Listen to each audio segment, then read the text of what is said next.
L'improvisation Nouveau-Brunswick présente Catégorie libre.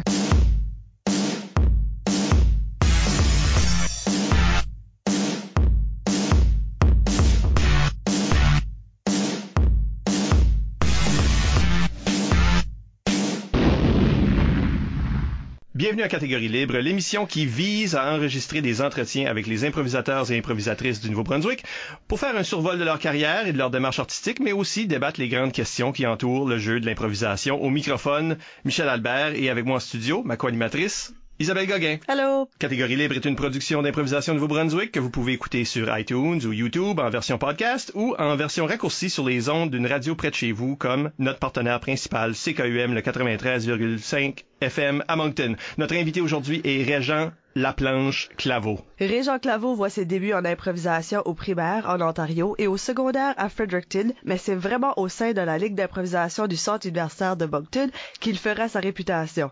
Dans la LICUM, son nom deviendra un synonyme du bon jeu physique et son record de l'apport le plus élevé de l'histoire de cette ligue, atteint en 1998, n'a pas encore été battu. Comme un joueur étoile, il participera à 3 coupes universitaires, 2 fois comme capitaine et une fois y remportant le prix de choix du public.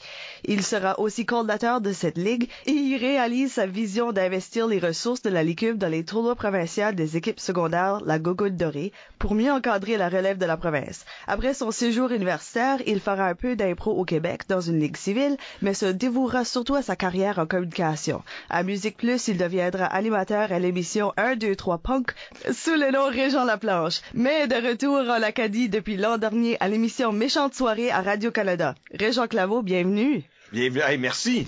Merci beaucoup. Non, c'est nous qui te remercions. On parlera avec Reg de sa carrière et de sa démarche artistique d'abord et dans la deuxième moitié de l'émission, du jeu physique. Avant d'aller beaucoup plus loin, n'oubliez pas d'utiliser le hashtag ou mot-clic catégorie libre pour réagir à l'émission pendant que vous l'écoutez. Plusieurs d'entre vous ont déjà participé en nous suggérant des questions. Nous les utiliserons tout au long de l'émission. Alors, Régent. Oh. On commence toujours avec la même question. Ouais. Mais la réponse est jamais pareille. Comment tu as commencé à faire de l'improvisation? Parce que toi, tu as un parcours qui est différent de la majorité de nos invités, là. Oui. T'as pas commencé dans notre province. Non, j'ai commencé à jouer de l'impro en Ontario. À London, en Ontario, à l'école Monseigneur Bruyère. Petite école, maintenant rendue plus grande, parce que il y a plus de francophones, il y a plus de francophones à London, dans le sud-ouest de l'Ontario. Même ma géographie est pas super, hein, Charles. Sud-ouest de l'Ontario. J'ai commencé, je sais pas, je voulais m'impliquer dans toutes sortes d'affaires. Je jouais autant des sports. Petite école, on n'était pas beaucoup d'étudiants. Puis il y avait une prof à l'époque qui avait parti une équipe d'impro. Puis je me suis dit, ben pourquoi pas, tu sais, je parle beaucoup. Je parle tout le temps en classe. Pourquoi pas faire essayer de l'impro. Puis j'ai trippé au bout. Puis après ça, il y avait des tournois. Tu sais, il y avait la Fédération des étudiants francophones de l'Ontario, la FESFO, puis tout ça. J'ai joué avec Pat Grou, entre autres. Patrick Grou, l'humoriste, jouait à l'époque dans cette ligue-là aussi. On avait différents tournois. Puis je suis tombé en amour avec cet art-là, ce sport-là. Je peux dire même ce sport-là. J'ai trippé au bout. Puis j'ai eu la chance après ça quand on a déménagé à Fredericton, il n'y avait pas d'équipe. Mais j'ai joué au secondaire là-bas, puis après ça, ben, le reste, c'est de l'histoire. C'est de l'histoire qu'on va être obligé de raconter. Ouais, c'est ça, exactement. Et c'est la fin de l'émission. Ouais, c'est ça, exactement. Le reste, tout le monde le sait. Ouais, non, c'est ça, mais il faut le raconter, ouais. Ouais. Quels âges c'était, ça, là, en Ontario? Ça, je parle 9e et 10e année. Fait quoi, 13? 13, 14? 13? 14, 15? Ouais, ben, c'est ça. Comme ça? Ouais, ça tombe là, parce que mon père était dans l'armée. Hein, c'est pour ça, c'est de là, pour des gens qui savent pas ce bout-là de l'histoire. Mon père était dans l'armée, fait qu'on déménageait souvent.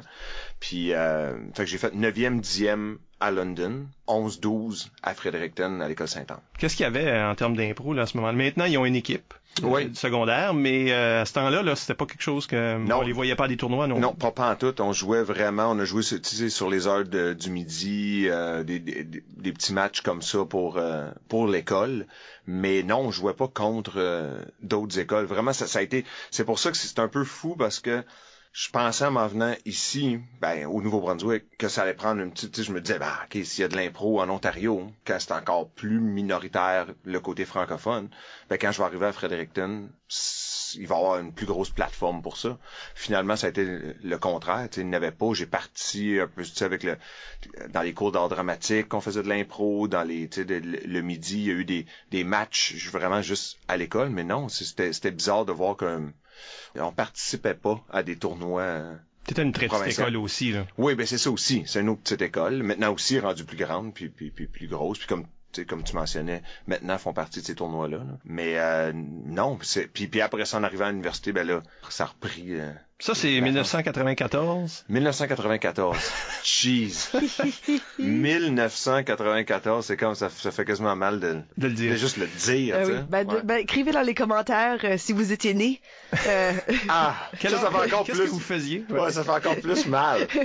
Moi, étiez-vous né en 1994? Moi, je me souviens très bien de 1994. J'étais arbitre de l'ICUM. T'étais arbitre? Ouais, alors. 94, j'avais quoi, comme 8 ans, 9 ans, ce coin-là? Jeez, ouais. Ouais, 7 ans. Ouais. 7 ans, c'est ça que c'est? Ouais. Je suis né en 87, moi, je sais pas. C'est ça, whatever. T'es né en 87. Ouais. Man. Fait que c'est ça, hein, c'est une émission comme ça où on a de l'air vieux. Oui, puis on braille. Ouais, on braille en pensant à ça. Mais ouais. Fait que ton premier capitaine à l'ICUM, parce que c'est quelqu'un qui a eu un impact sur ton jeu, je pense, ou que du moins c'est quelqu'un avec qui tu t'es rejoint. Là. Boom Morneau. Oui. Parlons de Boom puis ton affection pour lui. Mon affection pour... C'est que je l'ai senti, moi, qu'il y avait... tu sais, là, c'était là un peu comme un exemple pour toi, l'exemple de joueur que toi, tu aspirais à devenir. Tout à fait. Ça a été... si on parle de carrière d'impro, Boom Morneau a été super important dans mon développement. Je pense que j'aurais pas pu mieux tomber pour m'épanouir, pour continuer, pour avoir la piqûre, pour continuer dans la ligue. Je pense que ça a vraiment été... on parle, puis on va parler de jeu physique, mais je pense que si j'avais tombé sur un capitaine qui était un petit peu plus jeu intello, ça aurait peut-être nuit à ma passion puis à cette flamme-là qui s'est allumée. Boom, c'est un joueur formidable, c'est un joueur incroyablement physique, mais je pense que son jeu autre est sous-estimé parfois parce qu'il est tellement physique, puis il est tellement prend beaucoup de place. Puis je dis même pas ça de façon négative aucunement, c'est juste que Boom est de même, c'est une personne dans la vie qui est incroyablement physique, puis que son corporel puis son corps prend beaucoup de place dans une pièce, fait que dans l'arène c'était complètement fou. Ouais, j'ai été beaucoup influencé par Boom, par son jeu, par son expérience, par ses conseils. Encore une fois cette année, on a presque joué ensemble cette année là, faute aux Zèbres d'Or. On a pensé faire une équipe, fait qu'on a remis ça l'année prochaine, mais à cause du déménagement puis la vie. Mais ouais, j'aimerais ça rejouer avec Boom. Je suis sûr que ça va arriver, là, parce que... Oui, c'est ça. C'est ça, on l'a dit. Ouais, mais maintenant qu'on l'a dit, c'est fait. Faut le faire. On n'a plus le choix. Ouais. Puis déjà, cette année-là, tu fais partie de l'équipe étoile de l'université. Oui, en tant que réserviste. Ouais, je pense que j'étais en rotation. Il y a 2 joueurs en rotation, là. Ouais. Je considérais pas qu'il y avait une personne qui était substitut, là. C'est juste... Ouais, exactement. Mais déjà là, puis ça, c'est assez fou quand même, parce que, ouais, c'est assez incroyable, parce que de ce qu'on jasait tout à l'heure, du fait qu'à Fredericton, il y a eu comme un creux. J'ai joué pendant 2 ans à London. J'ai après ça... moins joué à Fredericton, puis là, arrivé ici avec des joueurs et joueuses tellement talentueux, de me retrouver sur l'équipe étoile, ben là, ça a été une belle surprise, puis une expérience incroyable la QI à Sherbrooke. C'était complètement fou. Comment c'était retourner à un genre de format tournoi? T'avais cette expérience-là en Ontario, mais là, t'as pas eu ça à Fredericton, puis là, tu retournes à la QI, qui est quand même un gros tournoi d'adultes. C'est-tu difficile à s'adapter? Intimidant d'un côté, mais je pense de l'autre côté, je suis quelqu'un de incroyablement compétitif. OK. Fait que je pense que quand ça compte plus, quand c'est sur une plus grosse plateforme, un plus gros stage, ben là, je pense que c'est là que tu t'es à ton meilleur, je pense. Ben, moi, personnellement, je pense que c'est là que je suis à mon meilleur, peu importe que ce soit de l'impro ou autre. Je pense que plus la pression est là, plus la plateforme est élevée, plus ça stimule la passion de jouer. Fait que non, c'est sûr que c'était quelque chose. Je veux dire, il y a des noms. On pourrait passer l'émission à nommer des gens qui sont maintenant des artistes accomplis, des comédiennes, humoristes accomplis qui étaient à ce tournoi-là, qui ont été à d'autres QI aussi. Là. Fait que c'est sûr, ça a été une belle expérience. Tu sais, la piqûre était là pour continuer, puis continuer non seulement dans la LICUM, mais après ça, d'autres QI par la suite. Là. Parce que peu dommage que l'année suivante, l'organisation de la QI a tombé à l'eau. Ouais. Puis ça t'a volé un tournoi. Ça, Ouais. Ça me fait chier. quand on en parle. Non, c'est vrai, c'est quelque chose dans ma carrière d'impro, ça me fait chier. Tu sais, tes années de pouvoir faire une QI sont assez limitées quand même. Et à Sherbrooke, ça avait quand même été un beau tournoi, un bon tournoi, bien organisé. C'est vraiment de valeur que. Ouais, Moncton s'est rendu en finale. Ouais, c'est exact. C'est de valeur que l'année suivante on n'a pas pu ramener ça. Surtout que moi j'ai été chanceux parce que je commençais ma carrière d'impro universitaire. Mais pour d'autres joueurs et joueuses, cette année-là, ben ça a fait en sorte que. C'était leur dernière année. C'était leur dernière année. Yves Doucette en particulier. Exactement, Yves Doucette. Je pensais justement à Yves. C'est plate pour ça. C'est plate parce qu'après ça repartit de plus belle avec d'excellents tournois à l'UQAM, entre autres. Puis c'est de valeur qu'il y a eu cette année-là de ce vide-là puis ce manque-là. Ouais. Mais toi, t'étais déjà capitaine des Rouges par ce moment-là? Ouais. Parce que Rouge... T'as jamais joué aux nos couleurs? Hein? Non, jamais. Je n'ai jamais joué, que ce soit à la Licume ou ensuite, comme on mentionnait dans la bio, quand j'ai joué à Dolbeau-Mistassini dans une ligue civile, juste l'été que je suis parti, là, en 98. J'étais capitaine des Rouges encore. J'ai mis l'impro à la télé, là-bas, à la télé communautaire, puis on a remporté le titre de la Ligue civile avec l'équipe des Rouges. C'est quoi l'attraction à ce couleur? Est-ce que la couleur a rapport avec le succès? C'est une question qu'on se pose des fois. Ouais, c'est drôle parce que honnêtement, comme tu sais, mes enfants vont me demander souvent, c'est quoi, tu sais, papa, c'est quoi ta couleur préférée? Puis c'est le bleu. Mais en impro, ouais, c'est bizarre. C'est pas le rouge. Mais tu peinturais pas ta maison rouge. Non, du tout. Mais non, je sais pas, en impro, il y a quelque chose qui flash du rouge dans l'arène, je pense, tu sais, comme je suis plus un fan je porte du noir souvent plus, mais pas en impro, tu sais, en impro, il y a quelque chose de la couleur rouge, je pense, qui pète, puis qui flash, puis qui se démarque. C'est moins neutre que le blanc puis le noir, plus flash que le bleu. Et peut-être le vert, vert c'est peut-être plus clownesque un peu, je sais pas. Ouais, Ben le rouge psychologiquement augmente notre heartbeat. Juste quand tu regardes la couleur, ça fait ton cœur battre plus rapidement juste par la simple présence. C'est bon, ça. Mais ça me fait rire parce que je te regarde, je fais comme, ben oui, t'es un joueur rouge. Comme ouais. je trouve que ça paraît dans ton énergie que t'es un joueur des rouges. Un joueur des rouges. Ah ouais, ouais, il y a quelque chose. Ouais. Puis d'ailleurs, moi, c'est le seul temps que je peux porter des couleurs voyantes. Hein. Ah ouais? Dans une arène d'impro. Autre que ça, je peux pas porter ça me dérange physiquement. Ouais. J'ai une réaction physique à, comme si mes yeux baissent puis je vois que j'ai un chandail d'une couleur. Je pourrais pas porter ce qu'Isabelle porte aujourd'hui. Ouais, c'est ça. C'est beau sur d'autres mondes. Ouais. Sur moi, je suis comme ça, parce que j'ai un chandail ce couleur-là. Ouais. Thème Aquaman, là, fait que c'est le chandail orange. Oui, c'est orange. Je le voulais juste parce qu'Aquaman, mais je peux pas le porter. C'est too much. Non, mais c'est too much. On se connaît depuis assez longtemps, on se connaît depuis avec 1994. Finalement, ouais. Fait que 22 ans. Maintenant, tu sais, bientôt 22, 23 ans. Puis tu portes tu portes exactement ce que tu portais en 1994, que t'aurais porté en 1994. Ouais, parce que je peux juste porter des couleurs noir et blanc. Ouais, c'est ça.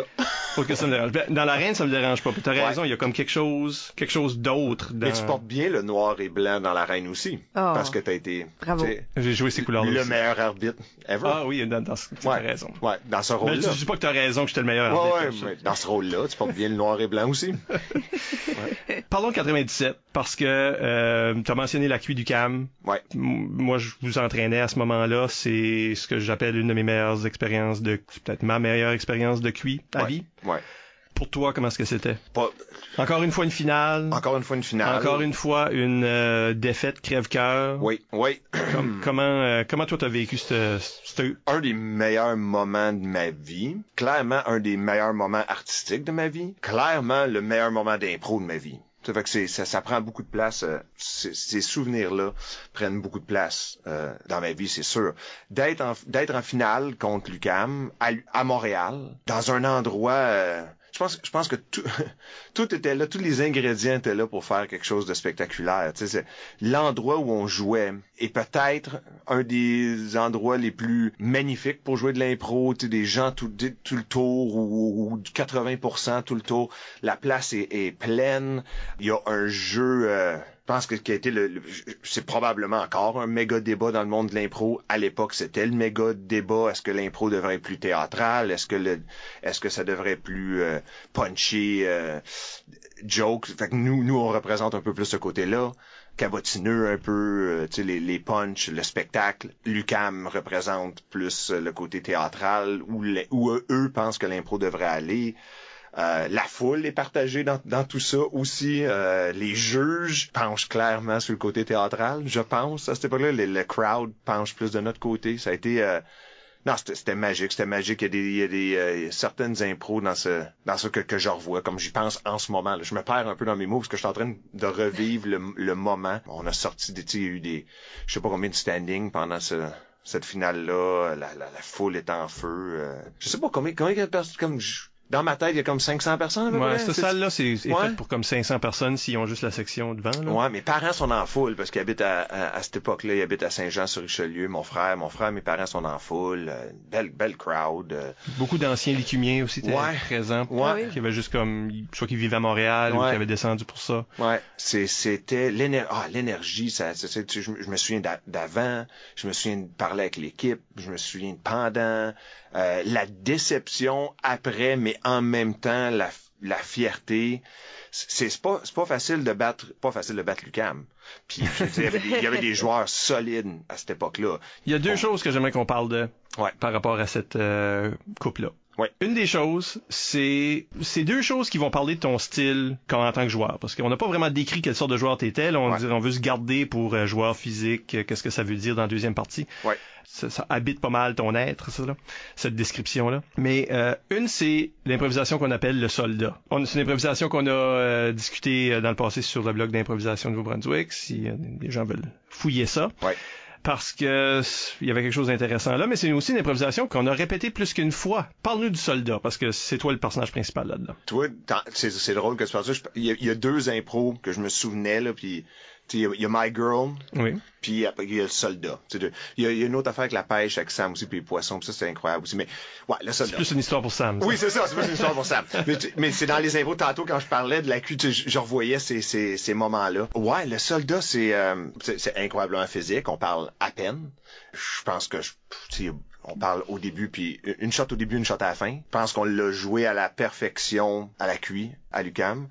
Pour ceux qui ne connaissent pas, en général, il y a un gars qui est en train de prendre sa relax, lire un livre, reçoit un appel, il est parachuté dans une situation complètement folle, tue tout le monde, c'est un super héros soldat qui c'est vite fait, c'est une impro qui est assez courte, si je me souviens bien, c'est pas très long.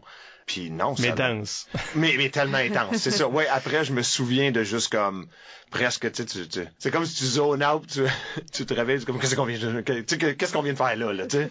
Ouais, c'est ça. Puis finalement il y a un slow motion à la fin qui arrive, mais là il est tellement intense le personnage qui tue même la personne, le personnage féminin qui peut être n'importe qui, peut être blonde ou mère ou n'importe quoi dans cette situation là.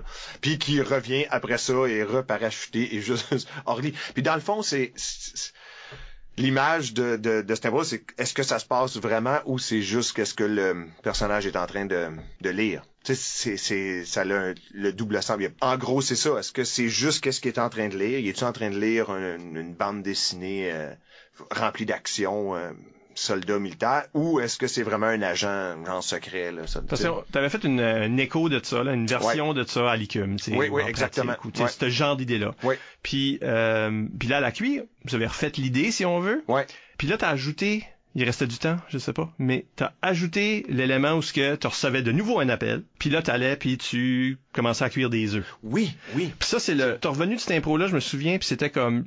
Là, je me sens que... Là, j'ai fait l'impro que je voulais faire. C'est l'impro que j'ai toujours voulu. Ouais. C'est ça que j'essayais de faire tout ce temps-là, mais pour une raison ou une autre, c'était comme insatisfaisant. C'était juste une impro de culbute, finalement. Ouais. Jusqu'à temps que tu fasses cet élément-là. Ouais. Puis c'est ça, je pense qu'il y a comme... Après ça, les gens dans le public sont en coulisses, là, tu sais, sont à l'extérieur en train de fumer une cigarette parce que c'est 1997, puis le monde faisait ça. Ouais. Oui, parce qu'en 97, tu peux pas fumer dedans, là, quand même. C'est pas si vieux que ça. C'est pas en 87. Non, en 87, le monde fumait dans la reine. C'est ça. C'est pas vrai. J'ai jamais vu ça. Mais c'est ça, c'est là que le monde a commencé à parler. Avez-vous vu l'impro de Moncton qui appelait l'impro de comic book? Ouais. Parce que les autres avaient vu ce sous-texte-là. C'était comme un peu comme une sorte d'épiphanie à ce moment-là pour nous autres. J'ai pas l'impression qu'on pensait souvent en termes de deuxième niveau Ouais. Surtout pour un impro où il n'y a pas de parole, ou presque pas. Ou presque pas. Ouais. Puis je pense que ça revient aussi à ce qu'on disait tantôt avec, tu sais, peut-être la QI de Sherbrooke ou tout ça. Je pense les meilleurs moments se passent quand tu es sur le main stage, quand la pression est plus haute. Je pense que je pense c'est drôle en plus que tu mentionnes ça parce que j'ai aucune espèce d'idée. C'est probablement parce qu'il y avait plus de temps. Tu sais, des fois c'est qu'est-ce que je fais à cette heure? Qu'est-ce que je fais à cette heure? Il faut quand même comme ça devrait finir là, mais tu sais quoi, il reste ça, je peux pas juste faire rien. OK, on va que là, puis finalement, ça fait en sorte que le moment est encore que c'est ça. Je pense que c'était le sommet de qu'est-ce qu'on pouvait faire avec ce personnage-là, puis cette idée-là qu'on avait de. Toi, tu sentais-tu ce deuxième niveau-là quand tu le faisais ou? Pour avoir de l'air hot, je dirais que j'étais en train de sentir le deuxième niveau, mais je pense pas. Je suis pas un joueur de deuxième niveau tant que ça, je pense. Je pense que j'étais en train. Non, je pense que j'étais juste en train d'entertainer. Tu sais, je pense que c'est le. Tu sais, faire un spectacle, donner un spectacle, essayer de gagner le point, essayer de gagner la coupe. Tu sais, tu es dans ce moment-là par après que le recul, tu fais comme. OK, ouais, je peux voir comment maintenant que les gens peuvent voir le 2 ou 3e niveau où tu peux voir cette impro-là de différentes façons. Mais non, honnêtement, je pense que ouais, ça serait me péter trop les bretelles de dire que je voyais plus loin que ça à ce moment-là. Je pense que c'était vraiment pour le show. Hein? Ouais, je pense que c'est de l'instinct peut-être, c'est ça. C'était le show. C'était le show, c'était le spectacle. C'est sûr qu'après ça, en pognant l'autre appel pendant la cuire des œufs, comme si tu t'avais, c'est juste pour démontrer que, anyway, le personnage a d'autres facettes, mais probablement, moi je le voyais probablement plus comme un agent secret, genre de Bourne Identity maintenant, tu sais, un Bourne avant Bourne. Je pense que je le voyais plus de même, le personnage. Puis après ça, comme tu dis, comme en coulisses, quand le monde était comme genre, ouais, c'est probablement ce qui se passait dans le livre qu'il était en train de lire quand il y a l'appel, tu sais, on rentre dans sa tête, puis wow. Ben, c'est souvent le spectateur. C'est le spectateur qui va nous pointer out les affaires, que, tu sais, les liens que toi t'as fait en quelque part dans ta brain, que comme t'as ramené un élément qui était plus tôt dans l'impro, pis ça, ben c'est juste parce que c'était dans ton cerveau pis ça flottait pis t'as juste tiré leur pigé. Ouais. Mais quand tu le regardes de l'extérieur, tu fais comme, wow, tu es beau lien. Ouais. Mais sur le coup, t'es juste en train de faire des affaires, là, tu sais. Puis Cocky Reg, à l'époque, aurait dit, tu sais ce que je faisais depuis le début. Reg de 41 ans, maintenant, fait comme, nah, je te donnais qu'un show. Ben, t'as mis, c'est même pas My Girl dont je voulais parler, mais tu l'as mis sur le sujet, puis je l'oubliais pas, là, mais veux-tu raconter celle-là? Autre impro qui est arrivé à la perfection, je pense, au bon moment. On avait flirté avec ça en pratique un peu, right? En pratique, on avait comme inventé des sortes de concepts. Oui. Tout usage. Oui. Hein? Il y en avait un qui c'était comme... on sait un grand thème, il y a quelqu'un dans chaque coin de la bande, puis là on active, les personnages s'activent puis parlent, puis là ils redeviennent genre de statues. Ouais, des statues, puis là la prochaine personne parle puis s'anime, puis c'est peut-être toute une famille ou je sais pas, ça pourrait être n'importe quoi. Il y avait ça. Puis il y en avait un autre où on avait quelqu'un dans le milieu qui chante, puis les coins d'en avant peuvent s'animer. Puis être comme les gens dont on parle dans l'histoire, comme c'était juste comme des sortes de structures comme ça. Je pense que ça a été une impro, ça c'est un autre qui a été une improvisation qui a eu un standing ovation, fait que 500 personnes qui je me souviens même pas, je veux dire, on doit l'avoir gagné, mais peut-être les juges ont voté pour Lucas, I don't know. Anyway, on rentrera pas dans les juges, mais corrige-moi si je me trompe, parce que je pense que ce qui rend cette impro-là encore plus magique, puis que les spectateurs savent pas, dans le caucus. Il n'y avait pas de caucus. C'était une centième ni caucus, cette affaire-là. Parce que tu vois, là, ça marche avec ce que je me souviens. Parce que je pensais, dans mon souvenir, je pensais qu'on n'arrivait pas à trouver une idée, puis à la dernière seconde, on a dit, c'est pas nous autres, faisons ça. Pas trouver une idée. Ouais, c'est ça. Mais finalement, là, ça fonctionne encore plus, parce que c'est ça. Puis je me souviens qu'on fait juste ça, on dit, tu sais, il n'y a pas de caucus, fait qu'on dit, My Girl. Je pense que c'est ça. On l'appelait ça de même. Je sais, mais anyway, on s'est juste comme chuchoté. Oui, c'est ça allait être comme quelqu'un qui te botte en avant qui chante. Je pense que c'était ça, là. C'était l'idée de quelqu'un quelqu'un chante en avant puis les autres en arrière font juste comme du doo-wop ou quelque chose. Juste comme des backgrounds, des back vocals. Puis il y a du monde qui pensait que c'était ça. Puis il y a du monde qui pensait que ça allait être l'autre idée avec dans les coins puis s'animer, là, des statues qui s'animent, puis c'est devenu les deux mélangés ensemble. Les deux mélangés ensemble, ouais. Sam a été Sam, il a fait ce qu'il fait. Chanter rimé. Ou chanter rimé, il a improvisé à son meilleur. Puis en arrière, nous on était là, puis on faisait des. Puis je me souviens, c'est ça qui était fou, c'est que tout le monde était un peu mélangé dans la puis il fallait qu'on fallait le faire, fallait commencer, puis je sais pas si c'est Schwinn qui a commencé à faire le Je pense que oui, ouais, puis là, fait que tout le monde a juste embarqué, puis boum, Sam a parti avec à faire ce qu'il a fait, puis c'était Mireille Blanchard, Margot Pelletier étaient en avant, puis ils ont fait comme shit, c'est pas la même idée qu'on pensait. Oui, c'est ça, exactement. Ouais, eux autres étaient là. Puis là, fait que là, ils ont joué le rôle qu'ils jouaient, puis lui parlait comme les deux filles qui étaient Archie, là. Il était Archie, c'est ça, oui, exactement. Il était Archie. Ouais. Pour moi, c'était un moment, là, c'était vraiment comme, Santamnicocus, 5 minutes, frites, tu sais, là, puis comparé, en plus, bien sûr. Faut que ça soit pas fair, là. Ouais. Parce que l'autre équipe ont comme 5 minutes pour y penser. Exactement. C'est vrai, oui, non. Voyons donc. Puis là, c'est juste comme, j'ai juste fait comme, je me souviens d'avoir comme ma main faire comme, puis on a-tu même le droit, tu sais, on a-tu le droit de dire même un mot entre nous autres juste avant le sifflet? On prend pas de chance. On a juste fait comme, puis l'affaire, c'est ça. Santamnicocus, puis tout le monde, 6 joueurs rentrent. Ouais. Toute l'équipe y va, là. C'est même pas comme quelqu'un va rentrer, puis là, on va jaser, nous autres, sur le banc. Non. Tout le monde rentre. Puis moi, je me suis juste tourné vers le public en souriant, puis je me suis couché sur le banc de joueurs. Oui. Et comme mon genre, c'était comme, ben oui, ça c'est mon équipe. C'est exactement ce que tu dis là, comme c'est la chimie de cette équipe-là, puis cette impro-là représente exactement l'équipe de cette année-là. Le fait que comme n'importe qui, moindrement intelligent, OK, on était un peu intelligent, mais moindrement intelligent dans une impro de même, irait, comme tu dis, tout seul. T'envoies une personne, puis les autres vont comme y penser sur le banc, peut-être se chuchoter des choses, et là, rajouter en embarquant. On part, toute la gang, on se met là, la moitié de la gang a une idée, l'autre moitié a l'autre idée, finalement ça devient ce que ça a été. Mais moi je trouve que ça c'est une des meilleures façons de faire des concepts par exemple, parce que des fois si tu trouves un concept précis dans ta tête, tu finis par être redondant. Ouais. Mais là, à cause que c'est une combinaison de 2 différents concepts, ça a juste donné quelque chose de spécial qui venait dans quelque part d'autre. Ouais, c'est ça, exactement. On s'est surpris nous autres mêmes. Oui, on s'est surpris nous autres mêmes. Je me mets nous là-dedans. Ouais. Pendant que t'étais couché sur le banc. Les gars, qu'est-ce qu'ils sont J'avais le beau jeu, moi, là. Qu'est-ce qu'ils vont faire là, eux autres? Tu parles beaucoup de Sam Chiasson, surtout cette année-là, mais vraiment, vous étiez partenaires, amis, vous travaillez encore ensemble. Ouais. Isabelle, on n'a-tu pas eu une question à propos de Sam? Yves Doucette demande sur Facebook qu'est-ce qui est semblable, différent de ta complicité avec Sam Chiasson ou Geneviève Arsenault? 1, à l'époque des Rouges, de la Licume, et 2, à Méchante Soirée. Donc, ça se compare. C'est vrai, tu travailles avec des anciens coéquipiers. Oui. Puis Mireille aussi. Mireille Blanchard aussi travaille ici à Radio-Canada. Premièrement, Sam, c'est quelqu'un... C'est quelque chose qui m'est arrivé pas mal tout le long de ma carrière, et même quand j'étais dans les Rouges, dans la Ligue civile à Dolbeau-Mistassini, où j'ai fait une équipe strictement de recrues puis de jeunes. Samuel, ça a été quelqu'un que dès que je l'ai vu, au début, j'ai fait, OK, je sais on va être amis, mais 2, il va y avoir une complicité côté joueur.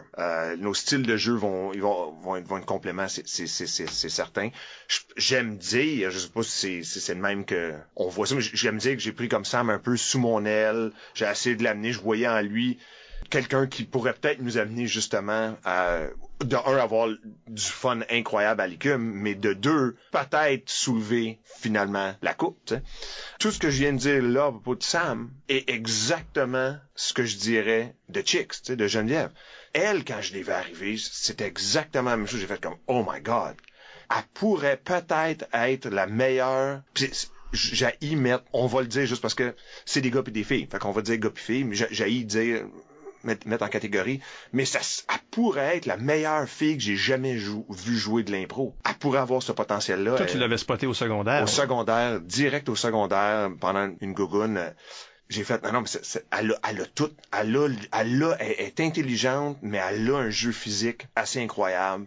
Les idées qui sortent de là, elle a le sens du punch, elle a le sens de l'histoire. Wow, tu sais, il faut la développer, ça pourrait être... Fait que, les deux, c'est ça. Puis après ça, si on amène ça à Méchante Soirée, là, c'est drôle après ça que, tu sais, je veux dire, Geneviève a été la première chroniqueuse à Méchante Soirée. Là, maintenant, là, je suis le 3e, puis je vais faire 2 saisons. Mais ouais, moi pis Sam, puis Geneviève aussi, je mettrais ça, mais moi pis Sam, c'est différent parce qu'on est meilleurs amis aussi, mais on est devenus des meilleurs amis.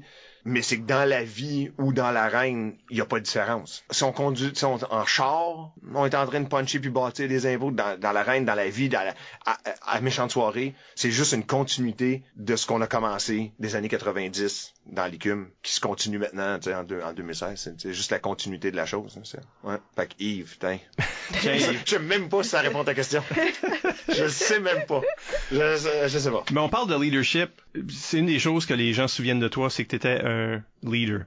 Un capitaine, un capitaine d'équipe étoile, un coordonnateur de la Ligue de la Ligue d'improvisation du Centre universitaire de Moncton.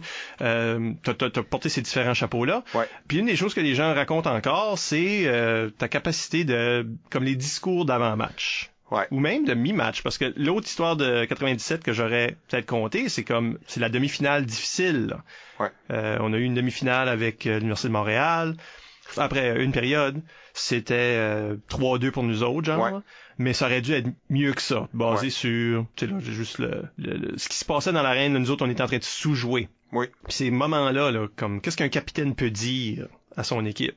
Comment est-ce que toi t'approches là, parce que de toute évidence, on a fait notre job en termes de motivation parce que ça a fini 7-2 cette affaire. Oui, c'est ça, je sais pas les mots exacts que j'ai dit, mais ça a fonctionné, c'est clair. Parce que on a allumé la machine. Qu'est-ce qui est ton approche, puis c'est quoi l'importance de ça, de motiver les troupes, puis comment est-ce qu'on fait ça? Parce que c'est pas donné à tout le monde. Non, je pense que, on va parler d'impro, mais je pense que dans la vie, c'est pas mal dans, tu sais, j'aime motiver.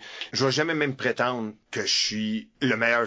Anyway, j'y rentrerai même pas dans la discussion là. Le meilleur joueur d'impro qui a jamais mis un chandail à Moncton ou des affaires. Tu sais, c'est même pas un débat que j'en. Mais je rentrerai même pas là-dedans parce que je pense que ce que j'apportais encore plus, tu sais, oui, j'aimais ça jouer. Oui, j'avais un certain talent pour jouer. Mais ce que j'aime surtout, c'était le côté leadership puis tout ça. J'aimais faire une équipe. J'aime l'esprit d'équipe. J'aime créer une chimie. Je pense que ça va loin. Tu peux avoir une équipe incroyablement talentueuse, mais si c'est rempli d'individus qui se pensent le nombril du monde ou qui s'entendent pas bien à l'extérieur de l'arène, tu vas pas gagner. Ben, selon moi, je pense pas que tu vas gagner. Ça paraît toujours dans l'arène. Ça paraît toujours. Tu sais, moi, c'était super important.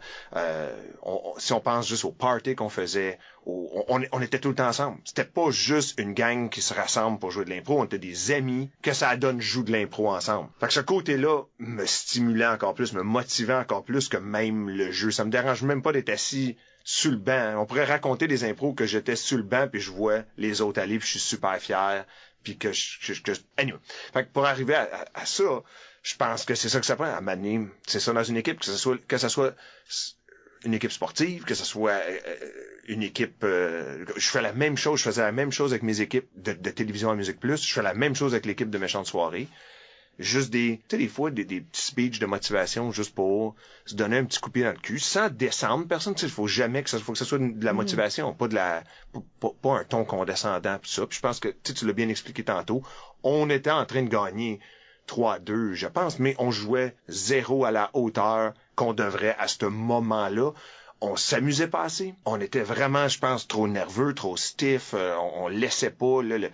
J'aime mieux qu'on s'amuse puis qu'on perde que on s'amuse pas puis qu'on gagne puis qu'on est déçu de notre performance parce qu'on est stiff puis on se laisse pas, tu sais. Fait que je me souviens pas je me souviens du moment. Je me souviens pas exactement ce qui a été dit, mais comme tu vois, je pense que c'est après ça, je pense qu'on a pas perdu une impro de du match. Fait que je pense que ces moments-là me touchent autant. Je me souviens encore d'être, tu sais, dans une salle de classe parce qu'on était à l'UQAM, là, fait qu'on est dans une salle, tu sais, avant où tout le monde est dans son, tout le monde se mine, tout le monde visualise, puis je me souviens autant de ça comme expérience à la QI que les matchs. Tu sais, je me souviens de le avant, entre, pendant et après, autant que les différentes impros. Fait que l'année d'après, le 97-98, la dernière saison de l'ICUM, là, t'es à la tête d'une équipe de recrues. Puis cette équipe-là était incapable de perdre des matchs, malgré tout. Puis c'est l'année où t'as tapé ton 55 points quelque chose en apport. Les gens qui savent pas, il y a une statistique en improvisation qui calcule ton utilité disons, là, qui prend en compte comment l'impro que tu joues, puis gagne, perd, le nombre de punitions que tu accumules. Puis ce chiffre-là peut taper 55 apparemment, mais... apparemment. Apparemment, mais dans ce temps-là, on jouait beaucoup. Fait que, évidemment, c'est dur maintenant. Là, quand il y a juste un match par soir, qui est maintenant la norme, c'est impossible d'aller battre ça. Tu joues pas assez souvent, mais dans le temps, on jouait tous les soirs, 2 matchs. Là, les 4 équipes pouvaient jouer. Fait que c'était beaucoup d'impro, ça pouvait monter, mais il y a jamais personne qui a passé même proche. Pourtant, tu jouais avec une équipe sur papier, d'underdogs, de plus faible que la norme. Puis t'as fait la même chose à Dolbeau, là. C'était aussi une équipe de surtout recrues ou de jeunes. Comment est-ce qu'on fait ça? Ça revient à ce que je disais tantôt, je pense. Là, c'est vraiment créer une chimie, là, avoir du fun, utiliser les forces de chaque personne. T'sais. Je pense que c'est ça. Je savais en plus que c'était ma dernière année. Fait qu'on donne ce défi-là. En plus, comme je disais tantôt, j'étais un gars compétitif. Fait que je me disais, check bien les 3 autres équipes. Si moi je m'en vais, si je pars avec cette gang-là, puis on fait des choses spectaculaires. On fait des choses historiques parce que c'est encore le record de la part. C'est sûr qu'avec une équipe un peu avec moins d'expérience, comme ça, je jouais beaucoup. Je jouais beaucoup pour supporter les autres. Pas jouer beaucoup pour nécessairement prendre le lead puis la vedette, mais souvent pour aider puis supporter les impôts. Fait que je jouais beaucoup. Je pense que c'était le défi. C'est mon esprit compétitif qui est sorti, mais tout en créant une belle ambiance avec cette équipe-là, une belle chimie avec cette équipe-là, puis sortir les forces de chaque personne. En ayant une équipe avec beaucoup de recrues dedans, je trouve ça qui est intéressant, c'est que ça force ces joueurs-là de jouer beaucoup dès le début. T'sais, c'est leur première année, souvent, ces joueurs-là sont, le 4e, 5e joueur de leur équipe, puis ils jouent beaucoup moins que les autres joueurs, fait que leur première année, ils se développent beaucoup moins vite. Mais si ils sont le 2e joueur de leur équipe, il faut qu'ils jouent, il faut qu'ils se développent, ils n'ont pas le choix. Fait que ça les encourage vraiment à se développer puis se débloquer de whatever ce qu'ils ont besoin de briser comme réflexe ou gêne ou... C'est vrai parce que c'est exactement ce qui s'est passé après ça à Dolbeau quand j'ai fait l'équipe là-bas parce que la Ligue civile était assez forte. Il y avait Jimmy Doucette qui avait joué pour l'Université de Laval à Québec. Il y avait une couple de personnes qui avaient fait des QI. Je pense qu'il y en avait 3 là, qui avaient fait des QI. Puis les autres avaient des solides. Il y avait 4 équipes. Puis j'ai fait comme non, je vais pogner les jeunes. Puis c'est ça l'affaire. C'est des jeunes que souvent étaient dans l'ombre de ces joueurs-là qui avaient beaucoup d'expérience. Puis là, dans l'équipe qu'on avait là, c'est comme non, tu sais, faut que tu joues là. Faut que tu t'embarques. Faut que tu fait que go. Puis là, ça a bien été. Puis on a gagné encore. J'ai poursuivi, tu sais. Ça a été rouge. L'été continue rouge. Puis après ça, j'ai mis fin. J'ai fait comme ok, non, je rejoue pas. Je suis allé à Montréal, puis j'ai fait non, j'arrête là. C'est trop un gros aquarium. Oui, puis l'autre affaire, c'est que j'aime... Tu le sais, j'aime jouer de l'impro avec des amis. Quand même, ça a pris beaucoup pour qu'ils me convainquent de jouer dans la Ligue civile. Mais je connaissais un peu cette gang-là. Mes parents viennent de Dolbeau, puis j'étais là pour l'été. Mais à Montréal, ça me tentait... J'aime jouer de l'impro avec des amis. J'adore l'impro, mais ça me tente pas de jouer... ça me dérange pas de jouer contre du monde que je connais pas, mais je veux pas jouer avec du monde que je connais pas. Tu n'avais pas encore assez d'amis dans la région. Puis... Non, puis c'est ça. Puis après ça. Ouais. Puis c'est pas les ligues qui manquaient, ça c'est sûr. Puis surtout pas à cette époque-là, c'était encore plus populaire. Tu sais, il y a eu une baisse, il y a eu des ligues qui sont parties, mais à Montréal, à cette époque-là, il y en avait des ligues, là. Puis, peut-être même pas juste la LNI, là en dessous, il y a des sous-ligues. Il y a plein de ligues. Il y en a plein, là. Plein de niveaux, plein de différentes approches, puis c'est... Ouais, plein de différents règlements, différentes façons que tu peux jouer, différents endroits que tu peux jouer, t'sais. Mais ça sonne comme si t'aurais presque devenu un entraîneur, de la manière que t'as travaillé ces dernières équipes-là. Puis j'ai été entraîneur, à Gogun. Oui, c'est vrai. C'est quoi cette histoire-là? Je me souviens pas de ça. C'est que, tu viens juste de me faire me souvenir de ça. C'est affreux, là, parce que, ok, c'est peut-être mon âge, mais je perds un peu des fois, quand je peux même pas, je me souviens plus de c'est quelle équipe. Je me souviens pas de quelle école secondaire. Tu sais, Tracadie. C'est Tracadie. Apparemment, c'est Tracadie. Ok, apparemment. Il y avait pas de coach. Il y avait pas de coach. C'est une équipe qui je connaissais pas. Il y avait pas d'entraîneur. Puis j'ai dit, let's go, tu sais. On va s'amuser, puis on va le faire. C'est sûr que, entraîneur, j'aimerais à le refaire. Oui, mais à le refaire comme si remettre les pieds dans l'impro, ça serait comme entraîneur plus que comme joueur, c'est sûr. Je pense que t'as déjà les réflexes, c'est là. T'as un certain leadership, puis l'énergie rassembleuse que je pense que ça irait avec à ta coach. Ouais, j'aimerais bien ça. On t'encourage, on va te donner une liste de coachs qu'on veut déplanter. C'est pas vrai, c'est pas vrai. C'est pas vrai. Voyons, lâchez Justin. Voyons. J'ai pas dit ça. Non, t'as pas dit ça, parce que tu vas le couper au montage. Je vais pas le couper au montage, c'était l'invité d'avant, c'était l'invité juste avant. Ah, c'est bon. pour qu'il écoute, pour que je lui dire, t'écouteras cet épisode-là. Ouais. C'est le même qu'on a nos codes d'écoute. C'est oui, on dit, hey, on t'a trollé dans cet épisode-là, faut que t'écoutes. Faut que tu écoutes et trouve-les. Ouais. C'est ça. Mais parlons des gougounes, parce que il y a une implication de gougounes qui... T'as créé des traditions à l'Université de Moncton, à l'ICUM, qui ont eu un impact sur des gougounes à venir et à ce jour, je dirais. Fait que comment est-ce que toute l'idée de qu'on disait tantôt là, dans la petite biographie, de amener la gougoune sur le campus de l'Université de Moncton. On fait plus ça maintenant, là, mais on l'a fait pendant beaucoup d'années. Ouais. Moi, j'étais à des gougounes d'ici. Qui étaient ici. Ouais. Tu sais, ça a duré assez longtemps, là. Fait que, comment c'est survenu, cette idée-là? Centraliser la gougoune. C'est venu d'une idée de... Ça allait bien. L'impro allait bien. La LICUM allait bien. L'équipe étoile, l'Université de Moncton allait bien. Je pense qu'on était la référence. Bon, non. On était la référence en impro. Bon, là encore. Mais à ce moment-là. C'est venu de deux façons. Je dis, la meilleure façon qu'on peut encadrer ces jeunes joueurs et joueuses-là, c'est de leur organiser un tournoi qui est à la hauteur de leurs attentes puis qui va les pousser à aimer encore plus l'expérience. C'est venu aussi de l'idée que c'est ça, là, comme tu sais, il y a eu, on en a parlé un peu plus tôt, mais il y a eu une année qui a pas eu de QI. Là, on voyait aller la gougoune aussi, puis tu sais, gougoune, ça se passait, puis c'était organisé comme ça se pouvait, comme dans les écoles, mais c'est pas dire que ça battait de l'aile, mais ça pouvait être mieux. Fait que l'idée, c'était de les encadrer, de les amener ici, leur faire vivre une expérience d'improvisation qui les pousserait à vouloir continuer. D'un autre côté, c'est weird à dire, mais c'est un peu peut-être égoïste parce que c'était une belle façon de recruter et de voir ces joueurs et joueuses-là et de les convaincre de venir jouer dans la LICUM et peut-être un jour dans l'équipe étoile. Fait que c'est une belle façon aussi, non seulement de les encadrer, mais de jouer les dépisteurs un peu, puis de les scouter, puis de voir, tu sais, comme qui on pouvait peut-être voir dans la LICUM pour les années à venir. Fait que peu importe de quelle façon tu le regardes, je pense que c'était une idée gagnante pour l'improvisation en général. Puis c'était ça, je pense, la discussion. C'est sûr que c'était pas unanime. Je me souviens qu'on a eu des discussions de, tu sais, c'est cool que ce soit une école secondaire ou une autre l'année prochaine, l'année d'après. Mais je me disais, tu sais, enlevons cette responsabilité-là aux joueurs et aux joueuses, qui fassent leur petit tournoi, leur match, leur tout. Mais quand vient le temps de ce tournoi-là, donnons à ce tournoi-là le prestige qu'il mérite, tu sais. Fait que là, je pense que ça a été une belle expérience pour ces joueurs et joueuses-là tu fais juste embarquer dans ta vanne d'école, tu viens ici, t'es hébergé, la cédule est bien faite, le staff est malade, statisticien, tout est bien organisé, là. Fait que t'arrives dans ça met du prestige sur le tournoi. Ouais. Puis on parle aussi d'une époque où il y avait aucun, autre que la gougoune, il y avait aucun tournoi assuré, là. Ouais. Les gens faisaient des tournois amicaux. Ouais. Il y avait pas une qualification, soit par des matchs régionaux qu'on a eu pour un bout ou le tournoi de qualification d'aujourd'hui. Ouais. Parce que dans ce temps-là, 8 équipes, mettons que tu fais un tournoi 8 équipes, c'était pas mal ça qu'il y avait dans la province. Ouais. Tandis qu'aujourd'hui, on peut faire du 12 à 14 équipes, tu sais. C'est malade. C'est incroyable. Puis là, c'est tellement bon. Là, ça coupe à 8. Oui. On qualifie 8 équipes qui vont se rendre à la gougoune comme telle. Ouais. Puis là, mais l'organisation reste, tu sais, les universitaires qui s'en occupaient dans ce temps-là, universitaires et amis et anciens, là, genre, qui s'en occupaient. Tout ça, ça s'est transformé avec le temps. Puis c'est aujourd'hui l'improvisation de Nouveau-Brunswick, mais c'est tout le même pool de gens, sauf qu'on a plus rapatrié peut-être des gens d'autres régions aussi dans tout ça. C'est plus provincial.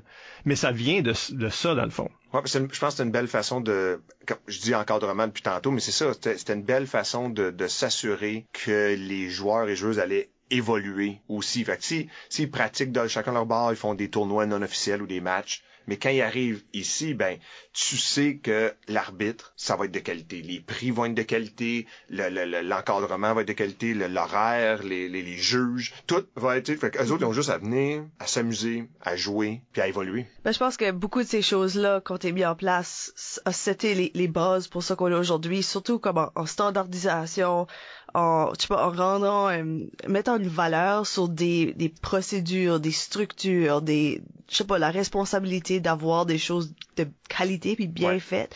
Ça vient beaucoup de ça, tu sais, jusqu'à aujourd'hui où est-ce que, tu sais, on a besoin d'avoir des accréditations pour des arbitres parce que on veut des gens qui sont à jour, qui sont formés, qui savent qu'est-ce qu'ils font.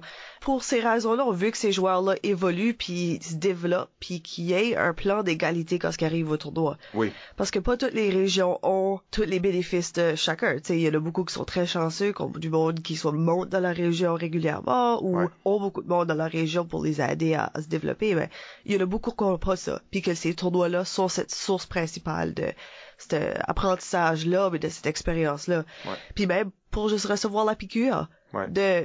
Souvent, c'est ce premier tournoi-là qu'ils vont faire qui va les encourager de continuer à faire de l'impro. Ouais. Parce qu'ils ont tellement adoré cette expérience-là. Fait que c'est important, ces tournois-là. Oh oui, tout à fait. Puis, tu sais, c'est même pas pour pointer du doigt, mais tu sais, mettons quand c'était à l'époque, sans encadrement, dans une école secondaire qui accueille, ben, veut pas, tu sais, puis chapeau au professeur qui a décidé d'être arbitre ou au professeur qui décide d'être juge. Merci pour ton temps, puis votre temps. Puis c'est même pas, je pointe pas du doigt puis je critique pas, mais c'est pas du monde nécessairement qui connaissent le jeu. Non. Les joueurs et les joueuses dans l'arène ils bénéficient pas de ça, d'avoir comme quelqu'un qui a un part-time arbitre qui connaît un peu l'impro, qui essaye. Qui en savent peut-être même moins que Qui en savent peut-être moins exactement qu'eux en train de... Il y a eu des gougounes préalables à tout ça. Là. Il y a eu des gougounes où une seule personne a arbitré tout le tournoi. Oui. C'est ça, tu sais. C'est ça, là. Parce qu'il y avait juste pas de gens dans la région. C'est ça. Non, je pense que ça a été important. Je pense qu'on t'est rendu, là, puis Michel et moi, on avait souvent des discussions là-dessus, on t'est rendu à l'époque de, OK, on a le vent dans les voiles côté impro, c'est bien populaire de ce temps-ci, on a du succès, on a des crowds qui viennent à l'écume, on a du succès à la cuit, il y a un bassin de joueurs et joueuses assez hallucinant. Qu'est-ce qu'on fait avec ça maintenant pour continuer? On laisse tout ça juste aller de même, puis on verra où est-ce que ça va, ou on essaye des choses pour structurer, puis créer une base pour l'amener plus loin. Puis je pense que c'est ça, cette décision-là de la Gougoune a rentré dans ces discussions-là de OK, comment on encadre tout ça, puis on crée une structure alentour de l'impro.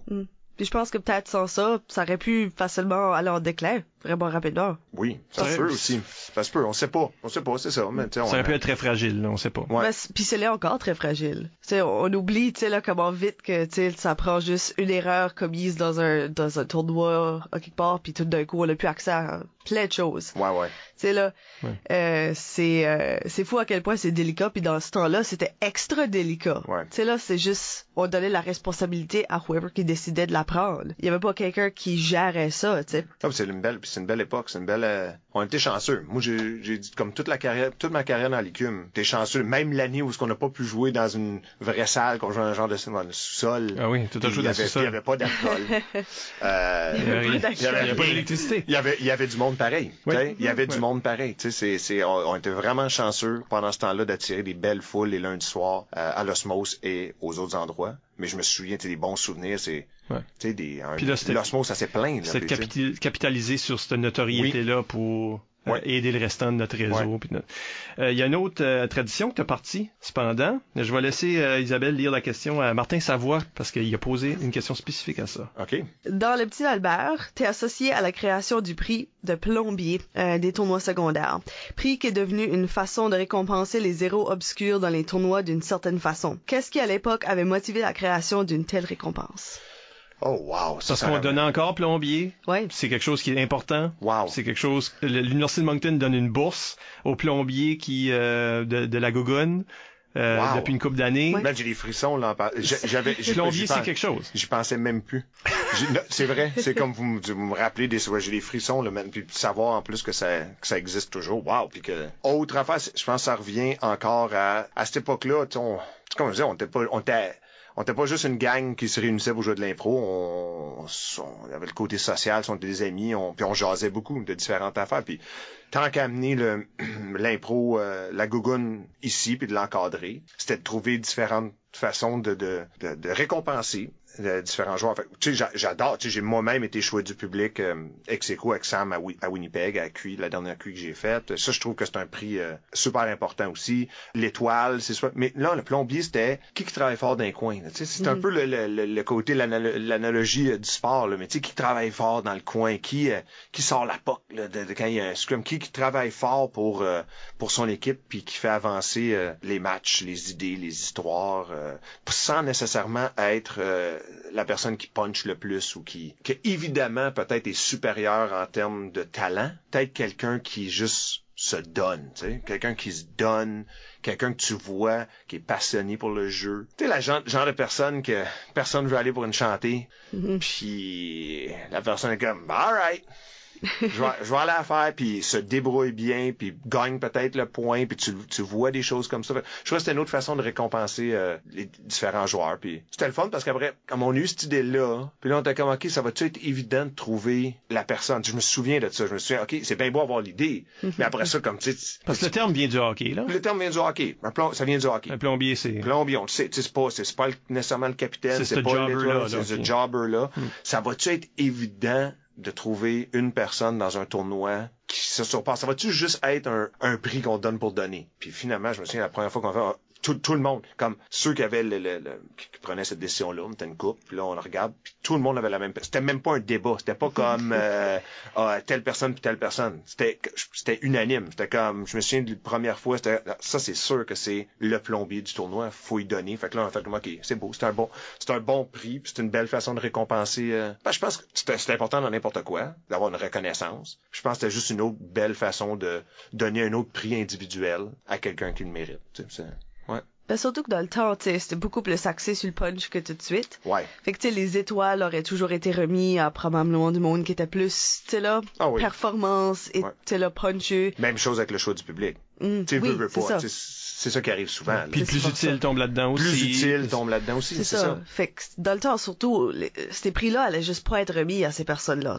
Aujourd'hui, peut-être que les étoiles seront peut-être un petit peu plus distribuées. Ouais, aujourd'hui, on a plus de difficultés parce que on veut pas le donner on donne pas plombier à quelqu'un qui gagne un autre prix. Non, c'est ça. Mais là, des fois, il y a des gens qui sont très plombiers dans leur profil, qui gagnent étoilé, par exemple. Parce que le jeu évolue. Fait que là, c'est comme, là, c'est un petit peu plus, des fois, c'est un petit peu plus houleux trouver la personne, mais il y a toujours quelqu'un, évidemment. Oui, c'est ça. Ouais, je trouve que c'est ça. C'est une autre belle façon de... Tu sais, les récompenses, l'impro, c'est un jeu puis un sport d'équipe. D'abord et avant tout. Mais veut pas, il y a des performances individuelles. Puis plombier, c'est une belle façon aussi de... tout est pour que... c'est drôle à dire, mais toutes ces idées-là, que ce soit d'amener la gougoune ici, que ce soit des choses qu'on a faites dans l'écume, que ce soit des prix individuels, tout est pour que les gens aient une belle expérience d'impro, pognent la piqûre, continuent à jouer. On vous kidnappe, c'est ça que c'est. On te Stockholm comme il faut. Ouais, c'est ça. C'est vrai, t'aimes ça, hein? T'aimes ça, hein? Ouais, c'est ça, t'aimes ça l'impro, ouais. On a peut-être le temps pour une ronde de questions du public. Ouh. Bass Levac sur Facebook demande: peux-tu décrire ton joueur d'impro idéal? Si tu pouvais jouer à Dr. Frankenstein et bâtir ton joueur idéal, ça serait quoi? Oh my gosh. Wow. Tu dois mettre des morceaux de différents joueurs. C'est ça. Oui, c'est ça. C'est là, Sam, il y a des vraiment bons mollets, là. Ça, les chevilles à Sam. Les chevilles, c'est ça, vraiment, chaque... Oh, man. J'aurais c'est drôle qu'en plus Bass demande ça. Je prendrais la personne aurait le physique à Bass, ça c'est sûr. Je donnerais tout de suite le physique à Bass avec l'agilité de Siam. Je dirais le répertoire à Sam et l'intelligence à Yves Doucette. There you go. Je mettrais ça. Bravo. Je mettrais ça. Puis pour rajouter quelque chose là, je saupoudrais du Chicks là-dessus. Geneviève un peu là-dessus pour expression faciale et tout ça. Peut-être la face à Chicks. La face à Chicks, c'est le corps à Bass. Ouais, c'est ça. C'est un cauchemar. Yeah. Mais ouais, je dirais à peu près, ça serait à peu près ça, là. Puis tu sais, c'est plat parce que je mettrais il y aurait du boom là-dedans, il y aurait du, tu sais, on pourrait retomber, tu sais, Nathalie à l'époque aussi, tu sais, ça c'est fou aussi. Anyway, il y aurait beaucoup d'autres choses, il y aurait du... Il back punch comme Jerv. C'est ça, là, l'affaire, c'est ça, on n'a même pas parlé de Gervais là-dessus, de Jerv pantoute dans tout ça, mais oui, il y aurait certainement du Jerv. Ben, la personne peut juste jouer un play match seul. Pareil comme Bass. Pareil comme Bass. C'est ça. Exactement ça. Ouais. C'est ça. Yves Doucette, toujours sur Facebook, demande après tant d'années, une clarification s'impose. Oh. C'était-tu vraiment une pagaie ou juste une simple rame? Tu viens-tu de ça? Remets-moi. Ben, la légende, c'est ceci. Ben, c'est pas une légende, ça arrivé. C'est ça. L'histoire va comme suit. Un moment donné, c'est devenu un petit peu comme l'exemple de... On aura chance d'en parler un petit peu plus dans la deuxième moitié aussi de ce phénomène-là. Mais t'as rentré dans l'impro, il y a un canot dans l'histoire ou peut-être une pirogue, quelque chose. Peut-être une pirogue si c'est une pagaie. Ouais. Puis quelqu'un a dit quelque chose à propos d'une rame, puis toi t'as dit c'est une pagaie, ok. Puis ça sonne comme rien là, c'est ça. Mais l'idée c'est la façon que tu livres ton dialogue en impro. OK, ouais. Est tellement énergétique, emphatique, physique, Ouais. dans le fond. Même ton dialogue est physique. Que ça, c'est un punch. Il y avait pas besoin. C'est ça l'idée, là. OK, ouais, je comprends. Une pagaie, c'est pas drôle. Ouais, non, OK. C'est un petit peu plus drôle qu'une rame. Tu vois, c'est Oui, pour ça que je m'en oui. souviens pas de tant que C'est ça. un petit peu plus drôle qu'une rame. Ouais. Mais une pagaie, c'est pas foncièrement drôle. Ouais. C'est juste la livraison, comme en punchant le mot, Ouais. ça devient un punch, puis là, ça marche pour le public. Il fait référence à ça, comme dit, c'est une rame ou une pagaie, finalement, parce Ouais. que, là, il troll. Mais en réalité, on veut-tu parler un peu de ça, comme la livraison, c'est-tu quelque chose que tu fais consciemment? Oui. Tu sais, oui. Oui. Je pense que oui. Oui. Sûr que oui, je le fais consciemment. Est-ce que ça fonctionne? Attends, je suis pas toujours? claire. Est-ce que c'est oui? C'est oui. OK. C'est oui. C'est oui? Oui. Ok. J'ai fait toutes les formes de oui possibles, là. Tu sais, oui. Sure, oui. Oui. Ouais, je pense que, c'est ça. C'est que ça va aller avec je pense, l'histoire de jeu physique. Je suis loin d'être la personne qui parle le plus nécessairement dans une impro. Fait que quand je vais dire quelque chose de drôle ou que je vais dire un mot ou quelque chose que je pense qui est drôle, je vais essayer de le highlighter puis le puncher plus, je pense. Comme ayant eu le mot pagaie dans ta tête. Ouais. Qui est un peu weird parce que même, c'est ça qui est drôle, j'essaie de me mettre dans, tu sais, Reg 1980 et quelques. J'utiliserais même pas pagaie maintenant. Tu sais, comme, fait que je suis comme, Pourquoi qu'est-ce t'as dit que pagaie? oui, c'est ça. C'est comme, pourquoi? T'as dit pagaie. Tu sais, c'est même pas, c'est drôle. C'est Fait que c'était drôle dans ta tête, puis Fait quand que tu l'as dit, il fallait que ça soit drôle. Oui, puis tu sais, c'est parce que aussi j'oublie ouais, exactement. C'est exactement ça. Puis il faudrait que je me souvienne un peu de l'impôt, parce que là c'est drôle que tu dis, c'est-tu un canot ou c'est-tu une... Puis là, parce que c'est tu sais, il y a une différence entre une rame puis un pagaie. Fait que, tu sais, on était sur quoi? On était-tu comme Huckleberry Finn, un radeau de bois? Je sais pas. Je sais pas. C'est sûr que je pensais que c'était drôle à ce moment-là. Puis probablement, ouais, je vais le dire, je vais le puncher, puis je vais vous l'enfoncer dans la face. Vous êtes mieux de, tu sais, le public, vous êtes mieux de rire. Parce que je le highlight au bout. Ben, c'est un hilarious mot. Juste le mot tout seul. Mais si tu le dis avec l'intention intense, Ouais. tout en plus, c'est juste, moi, ça me fait rire, j'étais même pas là. Ouais. Moi, je m'en souviens plus, puis ça me fait rire un peu encore. Là. Je me souviens plus exactement le contexte. C'est drôle comment on a des différents souvenirs de chaque... Tu sais que Yves se souvient spécifiquement de ça. Ben, on en a parlé beaucoup, Oui, cette affaire-là. oui. C'est quelque chose qui était comme dans le vocabulaire. Oui. Oui.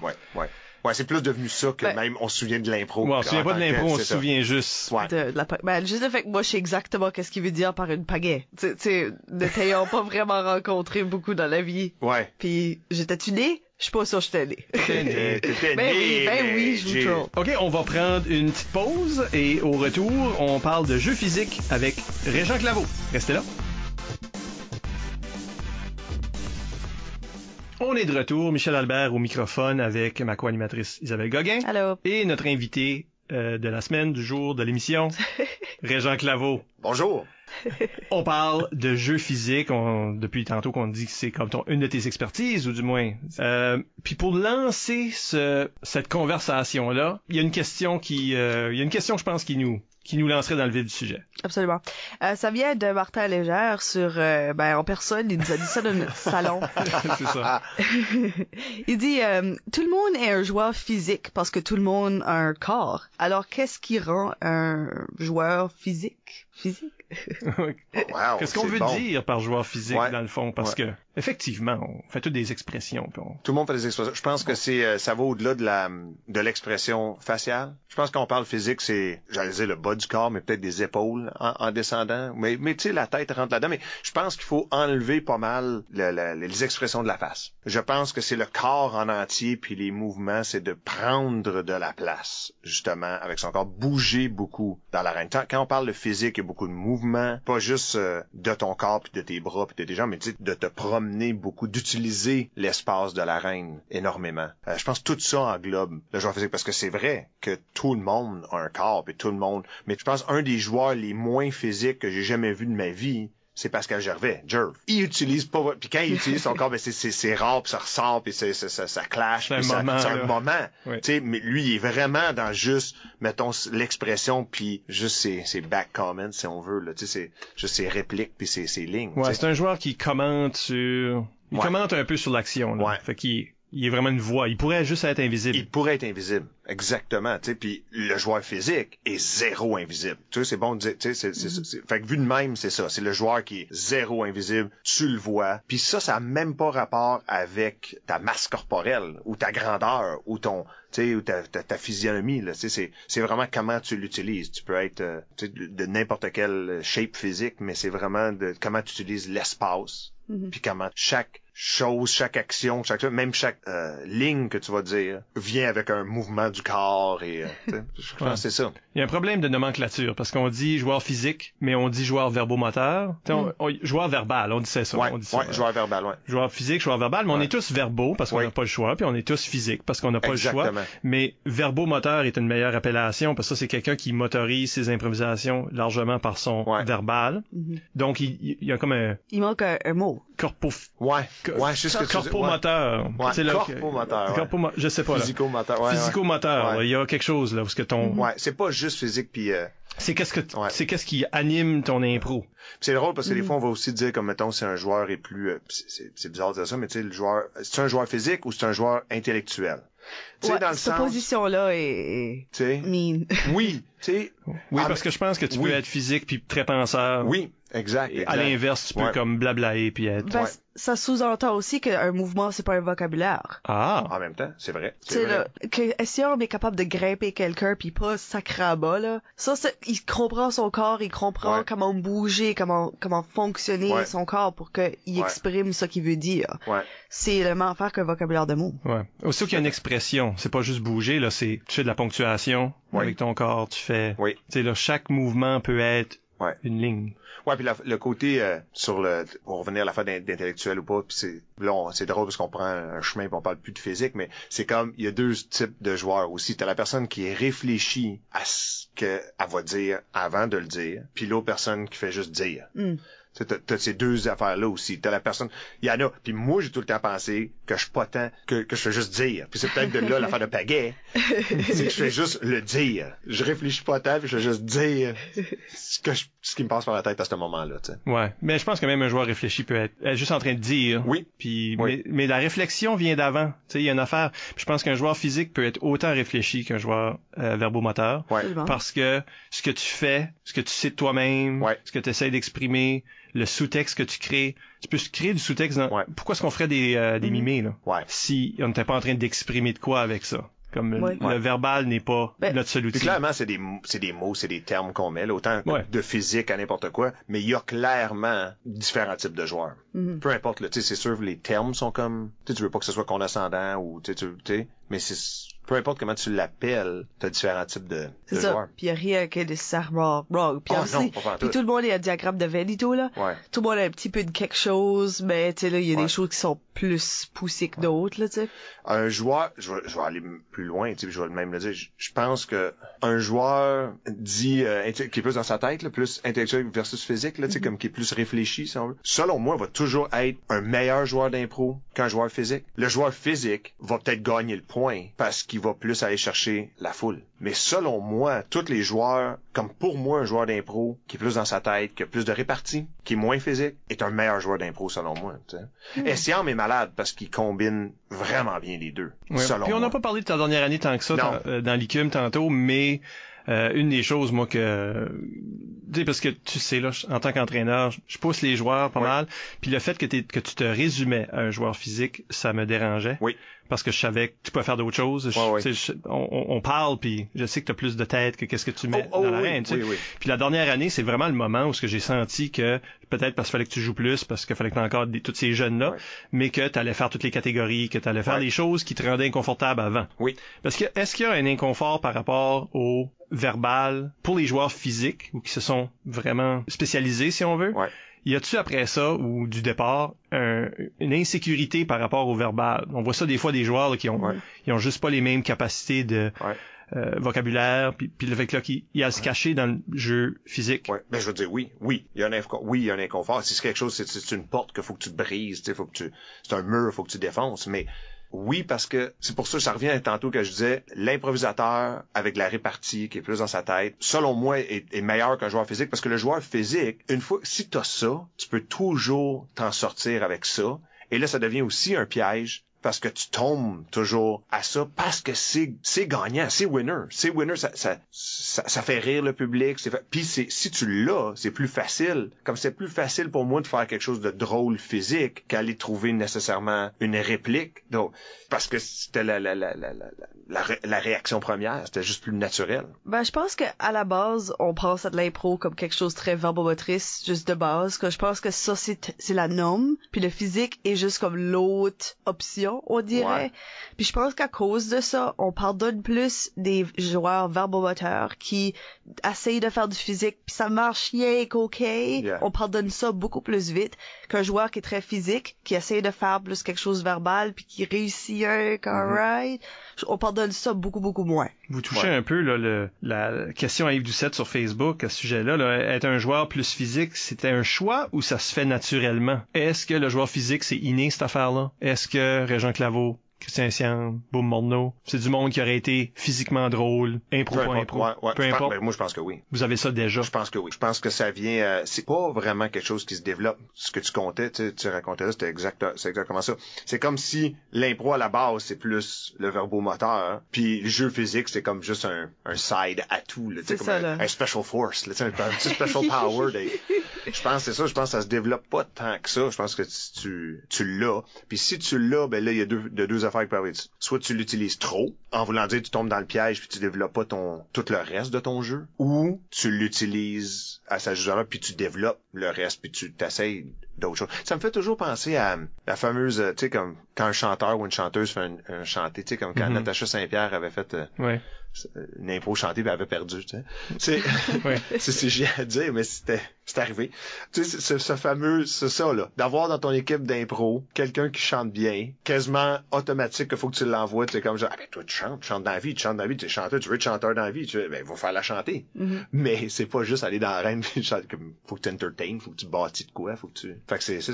Je sais même pas pourquoi je suis allé dans c'est parce qu'on fait ça. On dit, ce joueur-là, comme tout un joueur physique. Ouais. Si tu te fais un impro physique. Ouais, va faire mimer, mettons. Moi, automatiquement, tu sais. Moi, comme, ça serait facile de dire, facile pour ce monde-là. Oui. Comme c'est naturel, cette affaire-là. Les standards sont plus élevés pour ces personnes-là. Puis de dire que vu que c'est un peu un talent inné, un peu comme si Natacha, on dit qu'elle chanter, c'est inné chez elle, là, comme on peut dire ça, je crois. Oui. Si le physique, pour toi, c'est inné, tu sais qu'on pourrait dire, ça, il joue juste son talent, il joue pas. Il est pas en train de jouer de l'impro, il est juste en train de faire son talent. Ouais. Puis ça, c'est facile. C'est facile pour lui. Il y a pas de crédit à ça. Tu sais, un peu comme le slapstick. Ouais. C'est vu comme une forme d'humour plus basse que faire de l'esprit, là. Tu sais, là, comme il y a différents niveaux d'humour. Puis du slapstick, c'est considéré comme du clown. C'est pas considéré, c'est pas considéré aussi élevé que, je sais pas moi, Oscar Wilde ou quelque chose. Ouais. Mais en réalité, pourquoi est-ce qu'on fait ce jugement de valeur-là? Ouais, pourquoi est-ce qu'il y a un ordre? Ben, pourquoi que Michel Courtemanche, à un moment donné, a fallu, tu sais, il y a eu un nervous breakdown, sa scène, quand il a essayé de faire un one-man show plus verbomoteur et intellectuel, entre guillemets, esprit, quand il y avait un méga succès à être physique, puis c'est face, puis tout ça, tu sais, c'est...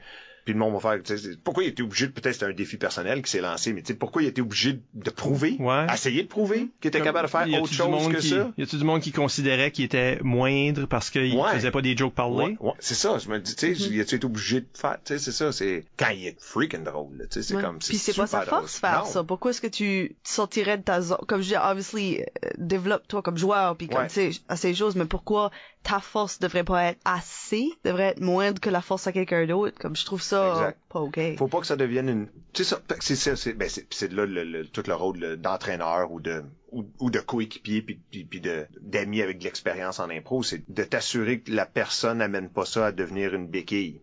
Tu l'utilises comme une force. Tu changes pas en tant que joueur. Moi, je pense qu'il faut que tu l'utilises, là, tu sais, si c'est ça ton pouvoir spécial en impro, tu l'utilises. Mais faut pas que ça devienne une béquille, puis faut que tu te développes ailleurs, mais faut pas que tu le négliges, je pense pas, tu sais, faut pas que tu fasses comme OK, non, arrête d'être physique, essaye maintenant de juste être verbomoteur. Non, je pense qu'il faut que tu fasses. T'essayes de faire les autres choses. C'est ça. Moi, me forcer à faire du physique, c'est un défi constant.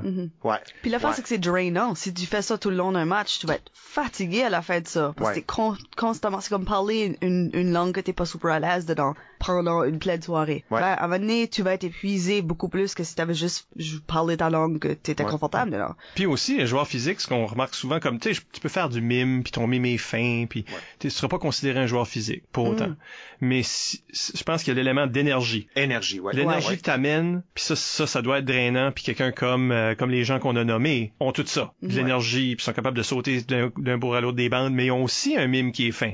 On voit exactement ce qu'ils sont en train de faire. Parce que moi, je pense que c'est ça mon défi personnel quand je fais du physique. Mon mime est pas fin. Je parle trop avec mes mains, fait que le geste se perd, mettons. En tout cas, c'est mon impression de moi-même. Là, je me vois pas jouer.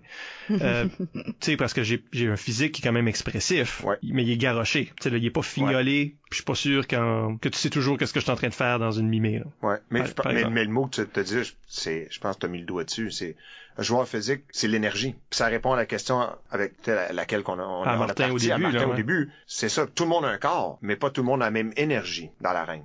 Fait que je pense que c'est ça, le côté, je pense il y a un parallèle à faire là entre le joueur physique puis l'énergie que la personne amène dans l'arène. Puis si on repense à, mettons, Pascal Gervais, Jerv, ben c'est exactement ça. Comme tu disais tantôt, il est en arène quand même, il pourrait être invisible. Il amène pas physiquement une énergie à l'improvisation. Non, mais il amène une intensité que tu veux le regarder ou l'écouter. C'est ça, exact. Puis fait qu'il y a plus qu'une façon d'accéder au public, là. Oui, oh oui. L'énergie puis de l'énergie positive, je dirais, là, tu sais, comme que ces joueurs-là que tu veux tout de suite regarder, comme on parle de Christian Etienne, on en parle à toutes les émissions, on dirait. Mais justement parce que les gens le remarquent, parce qu'il est pas devenu une vedette pour rien, là, ce gars-là. Exactement. Tu veux le regarder. Il y a quelque chose dans lui que tu veux regarder. Puis il est pas imposant, là. Non. C'est ça qui est fou. C'est ça qu'on disait tantôt, là, ça n'a pas rapport avec ton physique corporel, là. Tu sais, Siam, c'est un petit bonhomme, là, c'est pas, nous pèse quoi, je sais pas, 125 livres mouillés. Mais tu veux le regarder. Tu sais, ce qui dégage, l'énergie qui dégage, tout ça, tu le regardes, tu le vois, que ce soit dans la Reine, que ce soit dans un téléroman ou que ce soit dans les histoires de Fred, là, tu sais, qui faisait le show pour enfants, là. Comme les enfants pouvaient pas croire que je peux rencontrer en 16 ans Musique Plus, j'ai rencontré les plus gros bands et artistes dans le monde. Mais quand j'ai dit à mes enfants quand ils étaient plus jeunes que je connaissais Fred d'Histoire de Fred, holy crap. Là, j'étais comme, jeez, là, j'étais popular dad, là. Non, quand il a commencé à jouer le zèbre, comme 2 ans, une couple d'années passées, il y a du monde qui avait grandi avec ça. Oh, man. Puis qui était... crise de cœur dans les autres équipes. Non, mais là, faut que je joue avec un match avec Christian, puis qu'est-ce que je fais, là? Puis moi, j'étais... Mais c'est ça, tu sais. Mais justement, parce qu'il y a cette énergie-là. C'est vraiment de l'énergie. Cette personne-là, sur le banc, dans l'arène, il y a une énergie positive. Moi, comme j'enjoy jouer avec cette personne-là parce que c'est pas différent c'est quoi mon humeur. La présence de Christian t'allume, puis t'anime, puis... Tout à fait. Fait que c'est pas juste dans ses personnages, puis il y a quelque chose, là. Non, dans la vie, même. Mais tu dis que c'est pas à propos du physique, comme l'apparence corporelle. Oui. Mais en même temps, il y a du monde qui me disent, moi, que j'ai déjà entendu ça. J'ai entendu ça de toi. Anyway, j'ai déjà entendu ça de quelqu'un que il y a du monde qui commence avec un avantage dans l'impro parce qu'ils ont un physique particulier, parce qu'ils sont pas cookie cutter, une personne ordinaire. Oui. Moi, je suis trop grand. Ben, on est grand, on a la même grandeur, nous autres, à peu près. Oui. Ben, je suis un grand mince, avec des longs bras, tout aussi, t'as ça. Tu sais, là, t'es boum, la grosse babine qu'ils utilisent. Bass, c'est un homme flexible de 300 livres. Le petit bonhomme qui est Christian Etienne. Comme ça, que leur physique est distinct. Ça aide-tu, ça? Ça doit aider, mais ce qui vient, comme tous les noms qu'on a nommés là sont bons. J'ai pas nommé de joueur poche. Non, c'est ça. Faut que tu sois bon. Puis après ça, si t'es capable d'utiliser ton physique, tu penses être bien avec son corps, puis de savoir l'utiliser. Tu sais, je pense que si Martin Deschamps faisait de l'impro, puis il est bien avec son corps, puis il l'utilisait, ça pourrait être un avantage. Je sais pas, en voulant dire, je sais pas, tu sais, si te manque un bras, mais tu vis bien avec ça, puis tu peux pas l'utiliser à chaque shot, là, ça serait comme genre maintenant redondant, mais si ça peut être, ça peut être un avantage, mais à la base, faut que tu sois bon, faut que tu sois bien avec ton corps. Faut pas que ce soit la seule affaire que t'as. C'est exact, c'est ça. Clairement. Tu sais, parce que on nommera pas de nom, là, mais il y a plein de monde qui avait des shapes weird. puis puis pas beaucoup de talent. Puis on parle pas des autres maintenant, là, tu sais, comme... Ils ont pas gagné la vie, non, là. leur Ils ont shape non seulement weird, de shape pas weird, ils ont aussi pas de talent. Ouais, Fait que- non, mais ils sont peut-être... En impro, là. Ils sont peut-être des avocats maintenant, puis des docteurs. Ils ont pas de talent, point. Ils ont aucun talent. Fait que si le physique, c'est comme... Moi, j'ai un médecin avec un drôle de corps, là. Fait que ta shape weird est pas signe de succès en impro. Mais, petit avantage. C'est davantage. Je me demande des fois si c'est pour ça qu'il y a moins de femmes physiques en impro. Comme si c'est à cause de le physique, je sais pas, comme ça nous pousse-tu à moins être à l'aise avec ce genre d'humour-là, ce genre de jeu-là. Parce que vous avez des problèmes d'image corporelle ou quoi? Ben ouais, comme genre, je veux pas comme, je pense qu'un homme peut être à l'aise avec son physique qui est différent de comme le standard, là, malgré que c'est de worse en worse, là. Mais ouais. Comme, je pense qu'il peut faire comme, ok, ben, je peux utiliser ça à mon faveur. Je pense qu'une femme a tendance à plus faire comme si je suis, tu sais, là, d'une différente forme, peut-être que c'est un problème, c'est pas un avantage. Ben, on avait parlé à la première saison avec Caroline McNally quand on avait regardé comment l'évolution de la joueuse au Nouveau-Brunswick, du moins. Puis une des choses qu'on a quand même touchées, c'est comme souvent dans le passé, certainement quand nous autres on jouait, les filles aimaient pas ça paraître laide. Ils aimaient pas ça sans les dire, puis souvent ça les empêchait de jouer aussi de façon aussi humoristique que des gars de leur même époque. Puis celles qui avaient du gros succès avaient pas cette peur là. Ouais. Ils avaient pas peur du ridicule, ils avaient pas peur d'utiliser leur corps. Tu sais là, Nathalie Lévesque, c'est une bonne tu sais ça aussi c'est un petit bout de femme tout petite. Tu sais là, elle pouvait jouer la poupée là, tu sais là, elle utilisait ce physique là. Mais souvent les femmes avaient peur de paraître cave dans un public. Je pense que la montée de la joueuse dans notre circuit qu'on a vécu dans les dernières années est vraiment là où ce que les filles care plus. Oui. Ils care pas about ces choses-là, puis ils se donnent complètement pareil comme un homme se donnerait à paraître laide. Puis ils ont les modèles dans les médias aussi pour ça. Je pense que les grandes comédiennes... Ouais, les humoristes féminines. Sont beaucoup plus physiques. Ah oui. Ouais. Puis je pense que c'est exactement ce que vous dites là. Les humoristes féminines populaires qui en ce moment, c'est du monde qui sont 100% confortables avec leur corps, puis l'assument, puis ont pas peur du ridicule. C'est ça qui fait la ligne qu'ils font comme se surpasser peut-être des autres. Là, parce qu'il y a quelque chose dans le jeu physique qui joue sur la caricature et donc sur ces éléments de ridicule là. Ben moi j'ai vu une grosse différence dans mes joueuses que je coach. C'est là, puis quand on va à l'extérieur des fois, quand on allait à la QI, on était l'équipe qui avait des joueuses physiques, tandis que les autres ça les throwait off complètement. Tu sais, quelqu'un rentre comme quelque chose de super physique puis énorme, puis tu sais l'autre joueur est comme mais je m'attendais pas à ça. Tu sais, ça les prenait off guard. Je pense que on utilise ça de plus en plus, ce genre de physique là qui est moins fin, qui est pas juste fin, qui est aussi plus l'énergie qu'on discutait là. Puis c'est santé cette affaire là. Tu parlais de Geneviève Arsenault dans le premier bloc. Tu sais Geneviève que ses expressions faciales étaient vraiment je pense une de ses grandes forces. Puis ça c'est pas avoir peur d'être laide là, pas avoir peur de ce ridicule là, pas avoir puis ça faisait son succès. Je pense que les femmes qui ont eu beaucoup de succès, même dans les années où il y a pas beaucoup de femmes qui ont eu du succès, malheureusement, c'est parce qu'ils jouaient comme ça. Ils faisaient pas une différence entre ça c'est du jeu de gars, ça c'est du jeu de filles.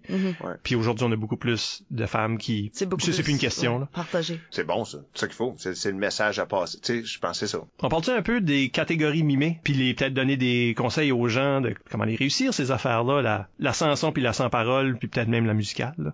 Toi vu que t'es ce joueur-là. Tes joueurs physiques rentrent, là. Ouais, c'est ça, vas-y. Joueurs physiques, vas-y. Parce que la chanson et la sans-parole semblent semblables, semblent pareils, mais c'est pas vrai du tout. Pas vrai du tout. Complètement différent. Complètement différent parce que la sans-parole, tu peux t'en sortir. Il y a tellement de choses que tu peux faire côté son. La sans-son, là, c'est vraiment du mime classique, si on veut, tu sais. Fait que c'est deux mondes complètement différents. Tu le disais tantôt, c'est mettons si on commence avec la mimée, là, fait que la sans-son, c'est être super clair avec ses mouvements, tu sais, puis pas trop rapide, comme tu disais tantôt, comme pour toi quand tu parlais de toi-même. Quand tu bouges. Tu sais, il faut vraiment que tu sois clair dans tes mouvements pour que le public, garde intérêt sur ce qui se passe et comprenne ce qui est en train de se passer avec l'histoire que tu es en train de bâtir. Puis c'est super important que tu sois clair parce que tu peux pas capter leur attention avec un bruit comme tu peux faire dans la sans-parole. Sans parole, t'as même pas techniquement besoin de bouger. Tu pourrais faire une impro sans vraiment bouger puis de bâtir de quoi avec des sons. Fait que c'est pour ça que c'est le jour puis la nuit, c'est deux catégories complètement différentes. J'ai un arbre puis tout ce que tu entends c'est les précis s'en venir, puis c'est toi qui les fais, là. C'est ça. Sans qu'on voit jamais bouger.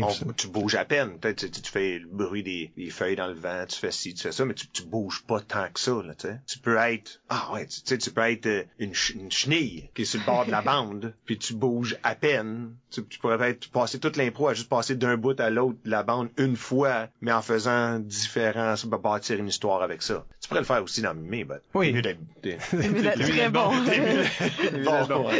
C'était emotional roller coaster. Une chenille qui traverse l'arène dans une chanson. Puis là, faut que le monde fasse comme, c'est une chenille. C'est-tu une chenille? C'est une chenille. C'est une chenille. Ouais. Mais justement, comme toi, tu étais un joueur qui était pas juste physique dans le sens du corporel, mais le monde se souvenait de tes sons après. Ouais. Le choix de son, là. Ouais. On parlait d'une béquille, là. Le shing, sortir une épée, ouais.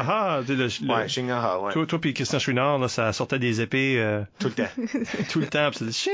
Ouais. Bon, ça y est, c'était rendu un cliché interne à la ligue. Ouais. Mais ce son-là, comment tu choisis tes sons, toi? Comment est-ce que... C'est quelque chose que je peux mettre de l'emphase dessus. Je pense que ça revient à l'affaire de Paget aussi. Tu sais, c'est comme je mentionnais tantôt, il faut que ce soit quelque chose qui capte l'intérêt de la personne. Si la personne, pendant 2 secondes, se revient de bord pour dire de quoi à la personne à côté d'elle, ben le son va la ramener à l'improvisation. En même temps, c'est d'essayer de trouver des sons. Tu veux que ça... Sans être le gars dans Police Academy qui est super bon à faire tous les bruits, t'as pas besoin d'être ça.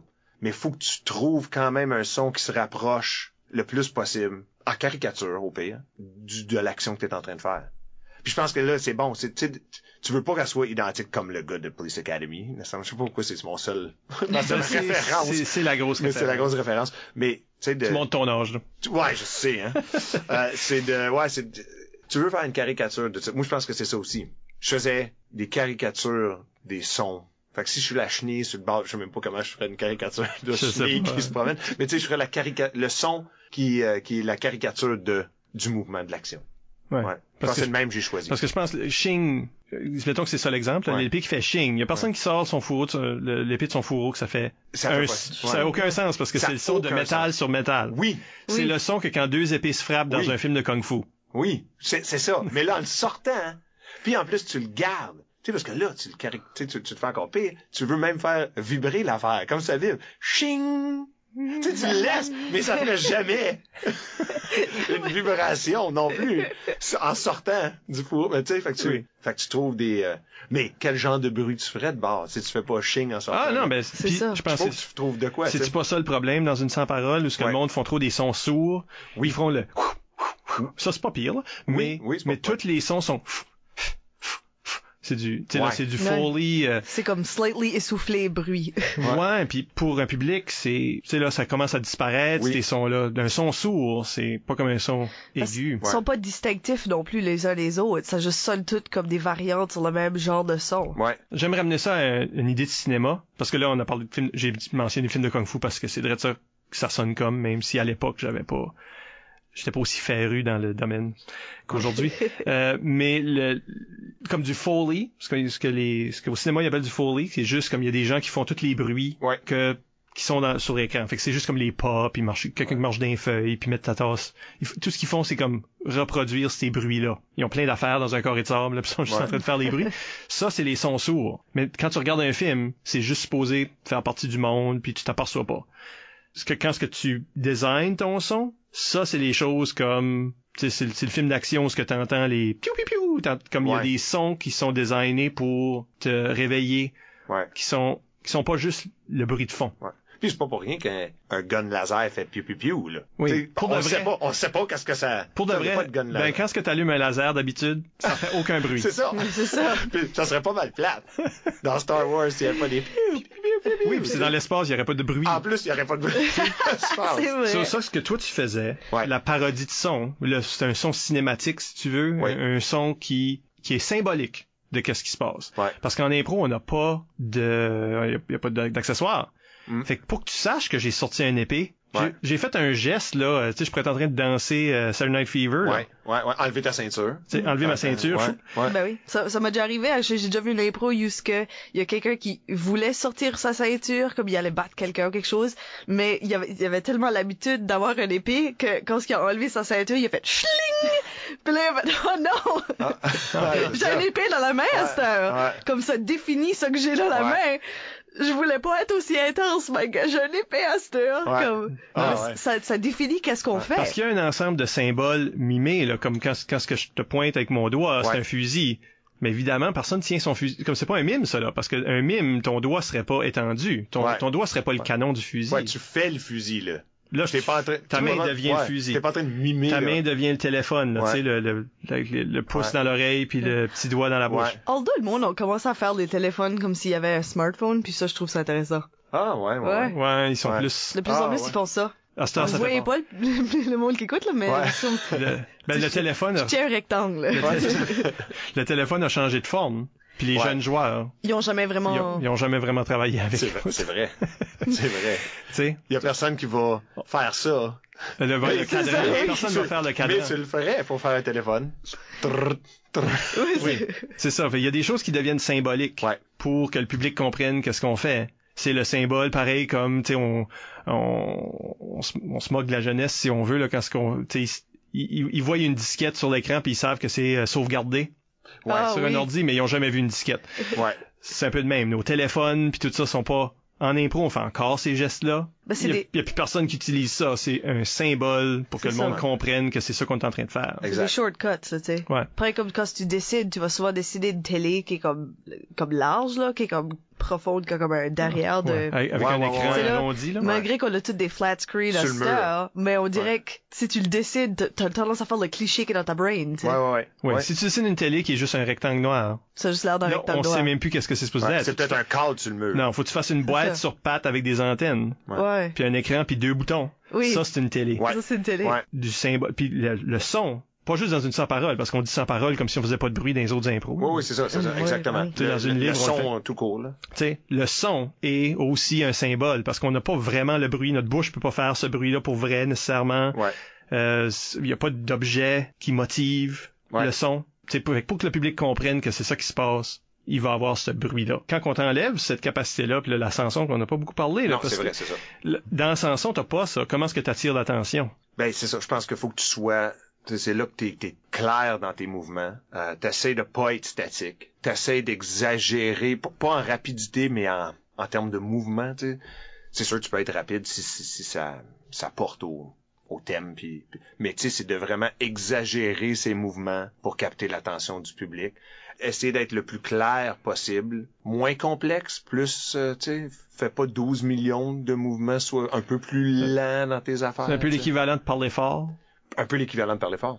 Ouais, exactement. Ouais. C'est vraiment ça, parce que sinon, là, c'est juste avec le visuel que t'essaies de garder l'intérêt du public, là. Fait qu'il faut pas que t'es perdes dans ton histoire. Fait qu'il faut qu'ils comprennent où est-ce que tu t'en vas avec ça.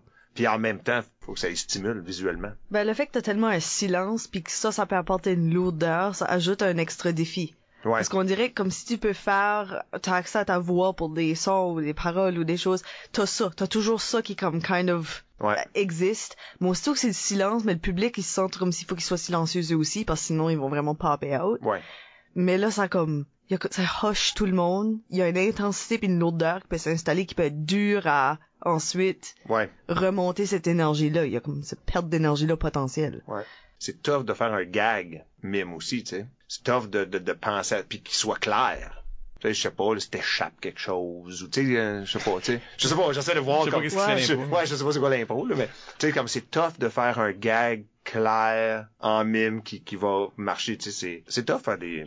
Un joueur tout seul, c'est une chose, mais là, une fois que t'ajoutes plusieurs joueurs qui ont différents niveaux de mime... Oui, parce que c'est bon que tu rajoutes ça, parce que là, on est en train... C'est comme si on parle s'il y a juste... Comme si tu comparais puis la personne est toute seule, là, ouais. Fait que là, non seulement, là, faut que la personne avec qui tu joues comprenne ce que t'es en train de faire. Faut que ça soit clair pour le public, mais ça soit clair pour les autres joueurs. Puis en même temps, faut que tu fasses le travail de comprendre ce que ils font. Exactement. Oui. Fait que non, c'est pas facile, là. C'est pas une catégorie qui est facile. Ah, moi, j'ai amplement vu des impros qu'après, dans une impro de 3 minutes, ça fait 2 minutes 50. Puis là, il y a quelqu'un dans le public qui s'en... Sont des pompiers! Ouais. Ah! Pompier! Bzzz, puis c'est fini. Ouais. Ben, je suis sûr, c'est comme à ce moment-là, c'est comme merci d'avoir fourni la clé au restant du public. Oui, c'est ça. Là. Yeah. Ou même aux joueurs. Yeah. Les joueurs savent pas. Mais même chose, là aussi, on peut utiliser du shorthand. Là. On peut utiliser notre symbolique. Il y a un symbole qu'on n'a pas mentionné, mais que je veux vraiment... Un symbole que toi, tu utilises. Juste toi. T'es la seule personne que j'ai jamais vu utiliser ce symbole. Ah oui. Okay. Ouais, c'est ça. C'est famous. Ouais. C'est le déguisement. OK. C'était quelque chose que tu faisais, puis je sais pas comment conscient que c'était. Tu me diras qu'est-ce qui était la stratégie. Mais quand est-ce que tu rentrais dans une improvisation, parole, pas parole, puis que tu allais incarner une femme, il y avait un moment où ce que tu te plaçais dans le coin, en avant de rentrer, puis tu mettais du rouge à lèvres, puis tu te squeezais les seins ensemble, là, pour, comme tu te faisais des seins, puis là tu rentrais. Ouais. Puis là, on était censé comprendre que t'étais une femme. Ouais. Tu pouvais pas juste être une femme, fallait que tu te déguises avant. Ouais. Qu'est-ce qui est l'origine de ça? Qu'est-ce qui se passe, là? Je pense que mon plus gros problème en impro, c'est que je peux pas vraiment jouer des personnages. Puis ça, c'est quelque chose qu'on a jasé longtemps. Puis c'est dans la vie, je le dis encore maintenant, même quand on fait des sketchs pour méchantes soirées ou des affaires, je joue tout le temps moi-même. Je suis Reg qui est médecin, Reg qui est avocat, Reg qui est pompier. Je suis pas un pompier. Probablement pourquoi je suis pas comédien. Parce que je joue toujours moi-même. Je pense que ça vient de là. De l'idée de, peut-être que moi-même, je suis même pas confiant que je suis en train de jouer une femme. Fait que je suis aussi bien d'essayer de me mettre dedans. Puis, je vais donner l'indice tout de suite, ou je vais afficher mes couleurs tout de suite au public que je fais. Mais oui, c'est vrai, ouais, j'ai toujours comme... Mais même si ça vient d'une insécurité ou, tu sais, là, une faiblesse, il y a quelque chose à propos de ça, là, avant de rentrer comme s'il y avait une petite antichambre. Ouais. T'es dans les bandes, t'es dans les gonds des bandes. Ouais. Mais il y a un petit moment où ce que le joueur on voit la transformation du joueur en son personnage. Ouais. Puis ça aurait pu être adapté différemment, là, au lieu de devenir une femme, tu pourrais devenir d'autres choses, puis t'habiller, là, tu sais. Ouais. T'habiller pour faire comprendre. Ouais. Comme ce mime-là. Le mime de, tu veux jouer un médecin? Ouais. Tu rentres, tu te vois enfiler le sarrau, tu te vois checker ton stéthoscope, faire sûr qu'il marche. Cowboy, mettre le chapeau, m'assurer que les guns sont corrects ou quelque chose. Ouais, je rentre, je sais. Puis ça, c'est une façon de dessiner le personnage pour le public. L'établir tout de suite pour le public. Ouais. Comme ça. Des fois, je me retrouve à faire ça, comme dessiner dans l'arène, en mime, pour faire comprendre quelque chose de comme, tu sais, là, comme je veux faire sûr qu'il y a l'exemple, là. Je veux faire sûr qu'il y a une porte ici, puis je vais la dessiner. Oui. Tu vas rentrer, puis tu vas faire la case autour de toi, là. Le pire, c'est que je pense que je le voyais aussi comme j'essaie de me remettre encore, tu sais, ça fait longtemps, ça fait quasiment 20 ans, je peux pas jouer d'impôt. Je pense que je le voyais comme un extra gag aussi. Comme je pense que je voyais comme, tu fais un genre de cliché du personnage, en commençant, brise la glace, peut-être le public, pas rit, mais ricane, un souris. Puis là... Ils sont déjà plus sympathiques sympathique à ce qui s'en vient. Je pense que je l'utilisais comme... Oui, parce que c'est un petit moment drôle. Oui. Comme je trouve ça comique. Ouais. Que techniquement, parlant en tant qu'arbitre, est-ce que... tu peux être calé pour ça? C'est-tu du décrochage? C'est-tu quelque chose? C'est-tu déjà calé là-dessus? Non, je pense pas. Je pense pas. Puis je pense à la limite, ça pourrait être un cliché à long terme, mais... Oui, c'est ça, ouais. C'est une sorte de décrochage. T'es même pas encore accroché. C'est ça, j'allais dire. Tu peux pas décrocher. T'es en train de t'accrocher. T'es en train de t'accrocher, puis on est en train de le voir. Puis je pense que c'est juste un style. C'est un effet stylistique. Moi, je pense que ça va, c'est pareil comme nos symboles, là. Le symbole de fusil, je peux pas te caler parce que c'est pas le même qu'on tient un gun, là. C'est juste à partir de l'univers d'impro qu'on est en train de créer, puis c'est la façon qu'on présente ça. Tu sais, là, une couple d'années passées, là, on a vu une pièce de théâtre avec une de nos anciennes invitées, Annick Landry, tout ça, où très tôt, où ce qu'il faisait, tu sais, là, quelqu'un se mettait le bras, puis il faisait les chevaux qui couraient sur le bras, puis tu voyais les montagnes, là, tu sais, ça, c'est pas en train de se passer. C'est pas vrai que le personnage, son bras devient une montagne.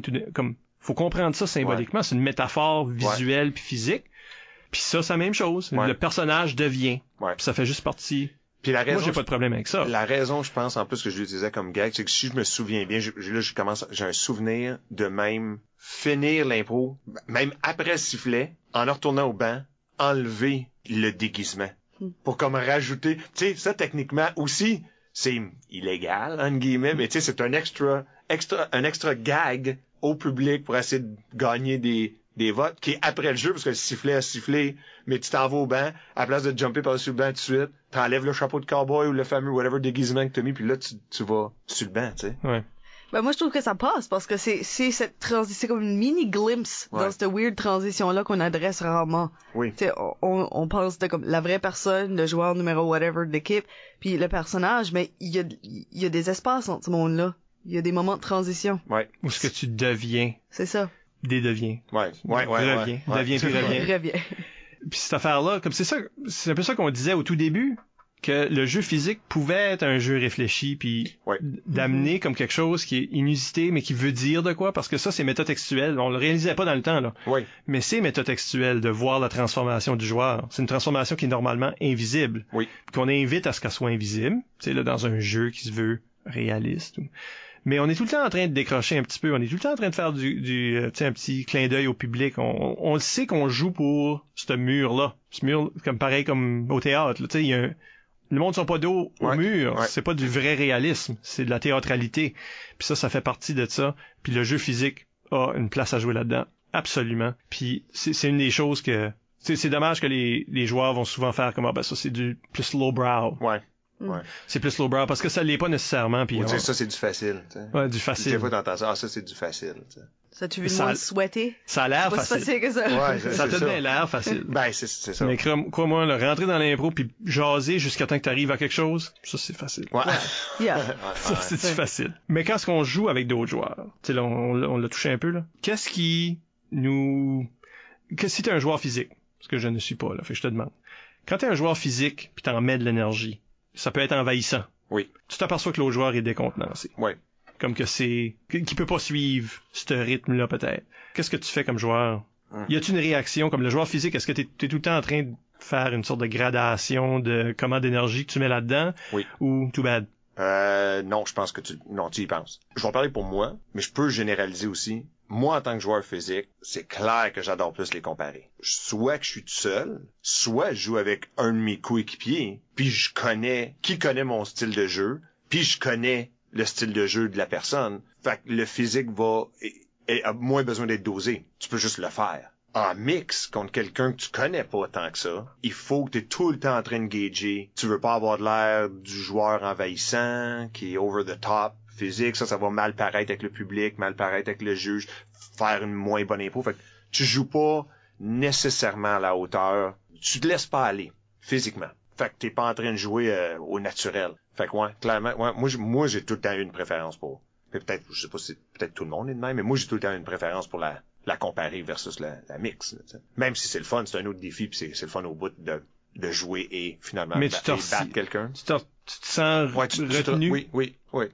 Surtout avec des joueurs verbomoteurs, là, parce que ça arrivait tout le temps, là, toi puis Christian Chouinard, là, dans deux équipes opposées, deux joueurs qui jouaient beaucoup, tous les matchs rouge-vert, ça se retrouvait comme vous deux dans des impros, puis lui est excessivement verbomoteur, puis toi excessivement physique dans cette époque-là. C'était une danse. C'était une valse des fois Chouin disait OK, j'essaie de te suivre. Puis des fois de mon bord, je pense que ça va être le thème aussi, évidemment. Ça va être il y a tout ça là, c'est quoi la catégorie, c'est quoi le thème, c'est quoi le mais c'était comme une danse. Des fois je suis comme moi, tu sais quoi, OK, je vais essayer de te battre dans cette impro là en jouant ton jeu. Et Chouin disait la même chose. L'autre bord dit OK. Je me souviens de regard à travers l'arène quand on se revirait bord, les deux embarquaient, puis tu pouvais voir sur sa face OK, Claveau, je vais essayer de te suivre dans ça. Le thème est propice à ça. Faisons une impro physique, puis je vais essayer de te battre à ton jeu, tu sais. Tu le voyais, là, tu voyais le look de... Tu sais, je l'ai, là, dans ma tête. Je me souviens de regarder l'autre bord, puis de le voir, puis faire comme, OK, ouais. Mais ça force les joueurs à se stretcher dans le sens qu'ils sont moins confortables aussi. Oui, exactement. Mais y a-t-il une façon qu'un joueur verbomoteur peut rendre ça, je vais pas dire ça plus accueillant, là, mais comme quelque chose pour rendre un joueur physique plus à l'aise dans une mix? Il devrait-tu faire la first move? Il devrait-tu être physique dès le début? Non, peut-être. Mais sinon, ça serait trop facile. Comme, tu sais, veux pas, tu sais, on joue ensemble, on joue un contre l'autre. Fait que, tu sais, différentes stratégies qui passent par la tête pour essayer d'avoir le vote du public, tu sais, puis moi, j'ai tout le temps été un de ceux-là qui pensent à l'impro de cette façon-là. Oui, on est là pour jouer ensemble, pis c'est le fun, mais c'est une compétition, puis t'essaies de gagner le point. Fait que non, je pense que le monde joue vraiment à leur force, puis ça revient à ce qu'on parlait tantôt. Je veux dire, on parle comme si le joueur physique a juste cette flèche-là dans son, tu sais, cette corde-là à son arc. C'est sûr que des fois, tu vas faire d'autres stuff. Faut que tu fasses d'autres stuff, là, tu sais, comme, c'est sûr, si tu rentres pis tu utilises juste la carte du physique, c'est ça l'affaire, tu gagneras pas le vote sympathique de personne si t'essaies d'enterrer l'autre, pis c'est ça que l'autre, si, moindrement, l'autre joueur a de l'expérience et que l'autre joueur est intelligent, il va jouer sur ça. Tu sais, il va jouer la victime, en guillemets, qui se fait enterrer, puncher. Puis Pascal Gervais était un génie dans ça. De juste être comme, tu te demandes même s'il est en train de faire partie de l'impro. Puis là, tout d'un coup, il subit, boum, boum, boum, il sort les guns, gagne l'impro, comme il était le maître de ça, comme tout le long. T'es quasiment sur le banc, pis t'es comme, si tu le connais pas beaucoup, t'es juste comme, ben, alright, just throw that one away, I guess, hein, Jerv, tu sais, ça te tente pas pantoute, t'aurais dû pas y aller si ça te tentait pas à ce point-là, pis là, boum. Ben, il sort. Il t'attendait, là. Il t'attendait, là. Il l'utilise, là, tu sais, à sa faveur, puis gagne le vote du public, puis des jeux, en subissant quasiment tout le long, là, tu sais. Ben, le monde qui ont cette physique-là de sac à blague, là, dans le fond, là. Ouais. C'est comme, tout le monde est sur leur dos, puis ça crée une sorte de personnage que le public peut trouver attachant. Oui, oui. ça, là. Comme, tu sais, moi, mon histoire préférée de Jerv, puis ça n'a aucun rapport, mais mon histoire préférée de Jerv, c'est, je suis né dedans, certain. Jerv chantait pas. Il chantait très mal, très faux. Ouais. Comme, pas fort, pénible. Ouais. Comme c'était pas comme André Roy qui chante mal, là. Il est vraiment pas capable. Pour lui, c'était une difficulté. C'était humiliant pour lui. Il chante sans articuler pis avec un sourire en coin. Tu sais, mettons. C'est ça. Puis là, Mané, il joue une gardienne d'enfants ou quelque chose. Ah non. Puis là, il va avec les enfants, puis t'entends juste les parents qui sont en bas en train de gueuler, là. C'est comme, puis ça, c'est Christian Chouinard, quelque chose de même. Puis là, l'enfant fait comme, papa, mais, tu sais, là, gardienne, là, whatever. Pascal, chante-moi une chanson ou quelque chose. Puis c'est comme, oh non, puis là, le public rit parce qu'ils savent tout déjà, ils ont tout déjà vu ce site. Tu sais, là, fait puis il est vraiment, son physique, parce qu'on dit qu'il n'y a pas de physique, mais tu sais, cette attitude-là de sad sack, là, de... Les épaules qui drop. Là, c'est comme, non, c'est correct. Puis là, t'entends juste Christian dans le coin de bande. Tu sais, là, il veut que tu chantes. C'est comme... Fait que tout le monde est sur son dos pour qu'il fasse la chose qui est pas bon dedans puis qu'on veut pas entendre. Ben honnêtement, personne veut entendre ça. T'sais, mais c'est tout dans la réaction. Puis avec même un joueur qui n'est pas un joueur physique, comme Martin disait au tout début de la discussion, tout le monde a un corps, tout le monde a une expression corporelle. Puis peut-être que ton expression corporelle, elle est subtile, peut-être qu'elle est posée, peut-être qu'elle est ajoute d'une émotion, d'une énergie différente, mais ça peut quand même marcher pour vous autres, là. Faut pas que le monde essaie de s'imaginer, ils écoutent ça puis ils font comme je serai jamais Régent Claveau, je serai jamais Boum Morneau, je serai jamais Non, vous serez jamais ces personnes-là. Non, il faut pas non plus. Là, soyez vous-même, mais vous autres aussi vous avez une énergie. Vous autres aussi vous avez une physicalité. Vous projetez de quoi? Parce qu'il faut projeter. C'est la même affaire, tu projettes ta voix, faut que tu projettes ton être. Ta présence. Puis le monde va vouloir te regarder. Que tu sois un parleur, que tu sois un bougeux.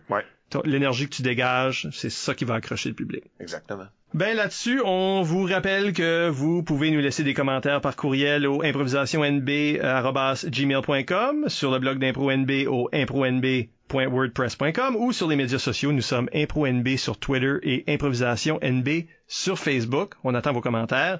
Écoutez tous nos épisodes au complet par l'entremise du blog, iTunes ou YouTube. Encore une fois, merci à Régent Claveau d'avoir été des nôtres. Merci pour l'invitation. Ça a tellement été le fun de jaser. Ça fait longtemps qu'on l'a pas fait. Ça faisait longtemps. Ça faisait longtemps. Ça a vraiment fait du bien. Merci. Merci Isabelle. Merci Michel. Et à la prochaine pour un autre entretien avec une vedette de l'improvisation. Il y a un dance party. Vous savez pas là, mais il y a un dance party.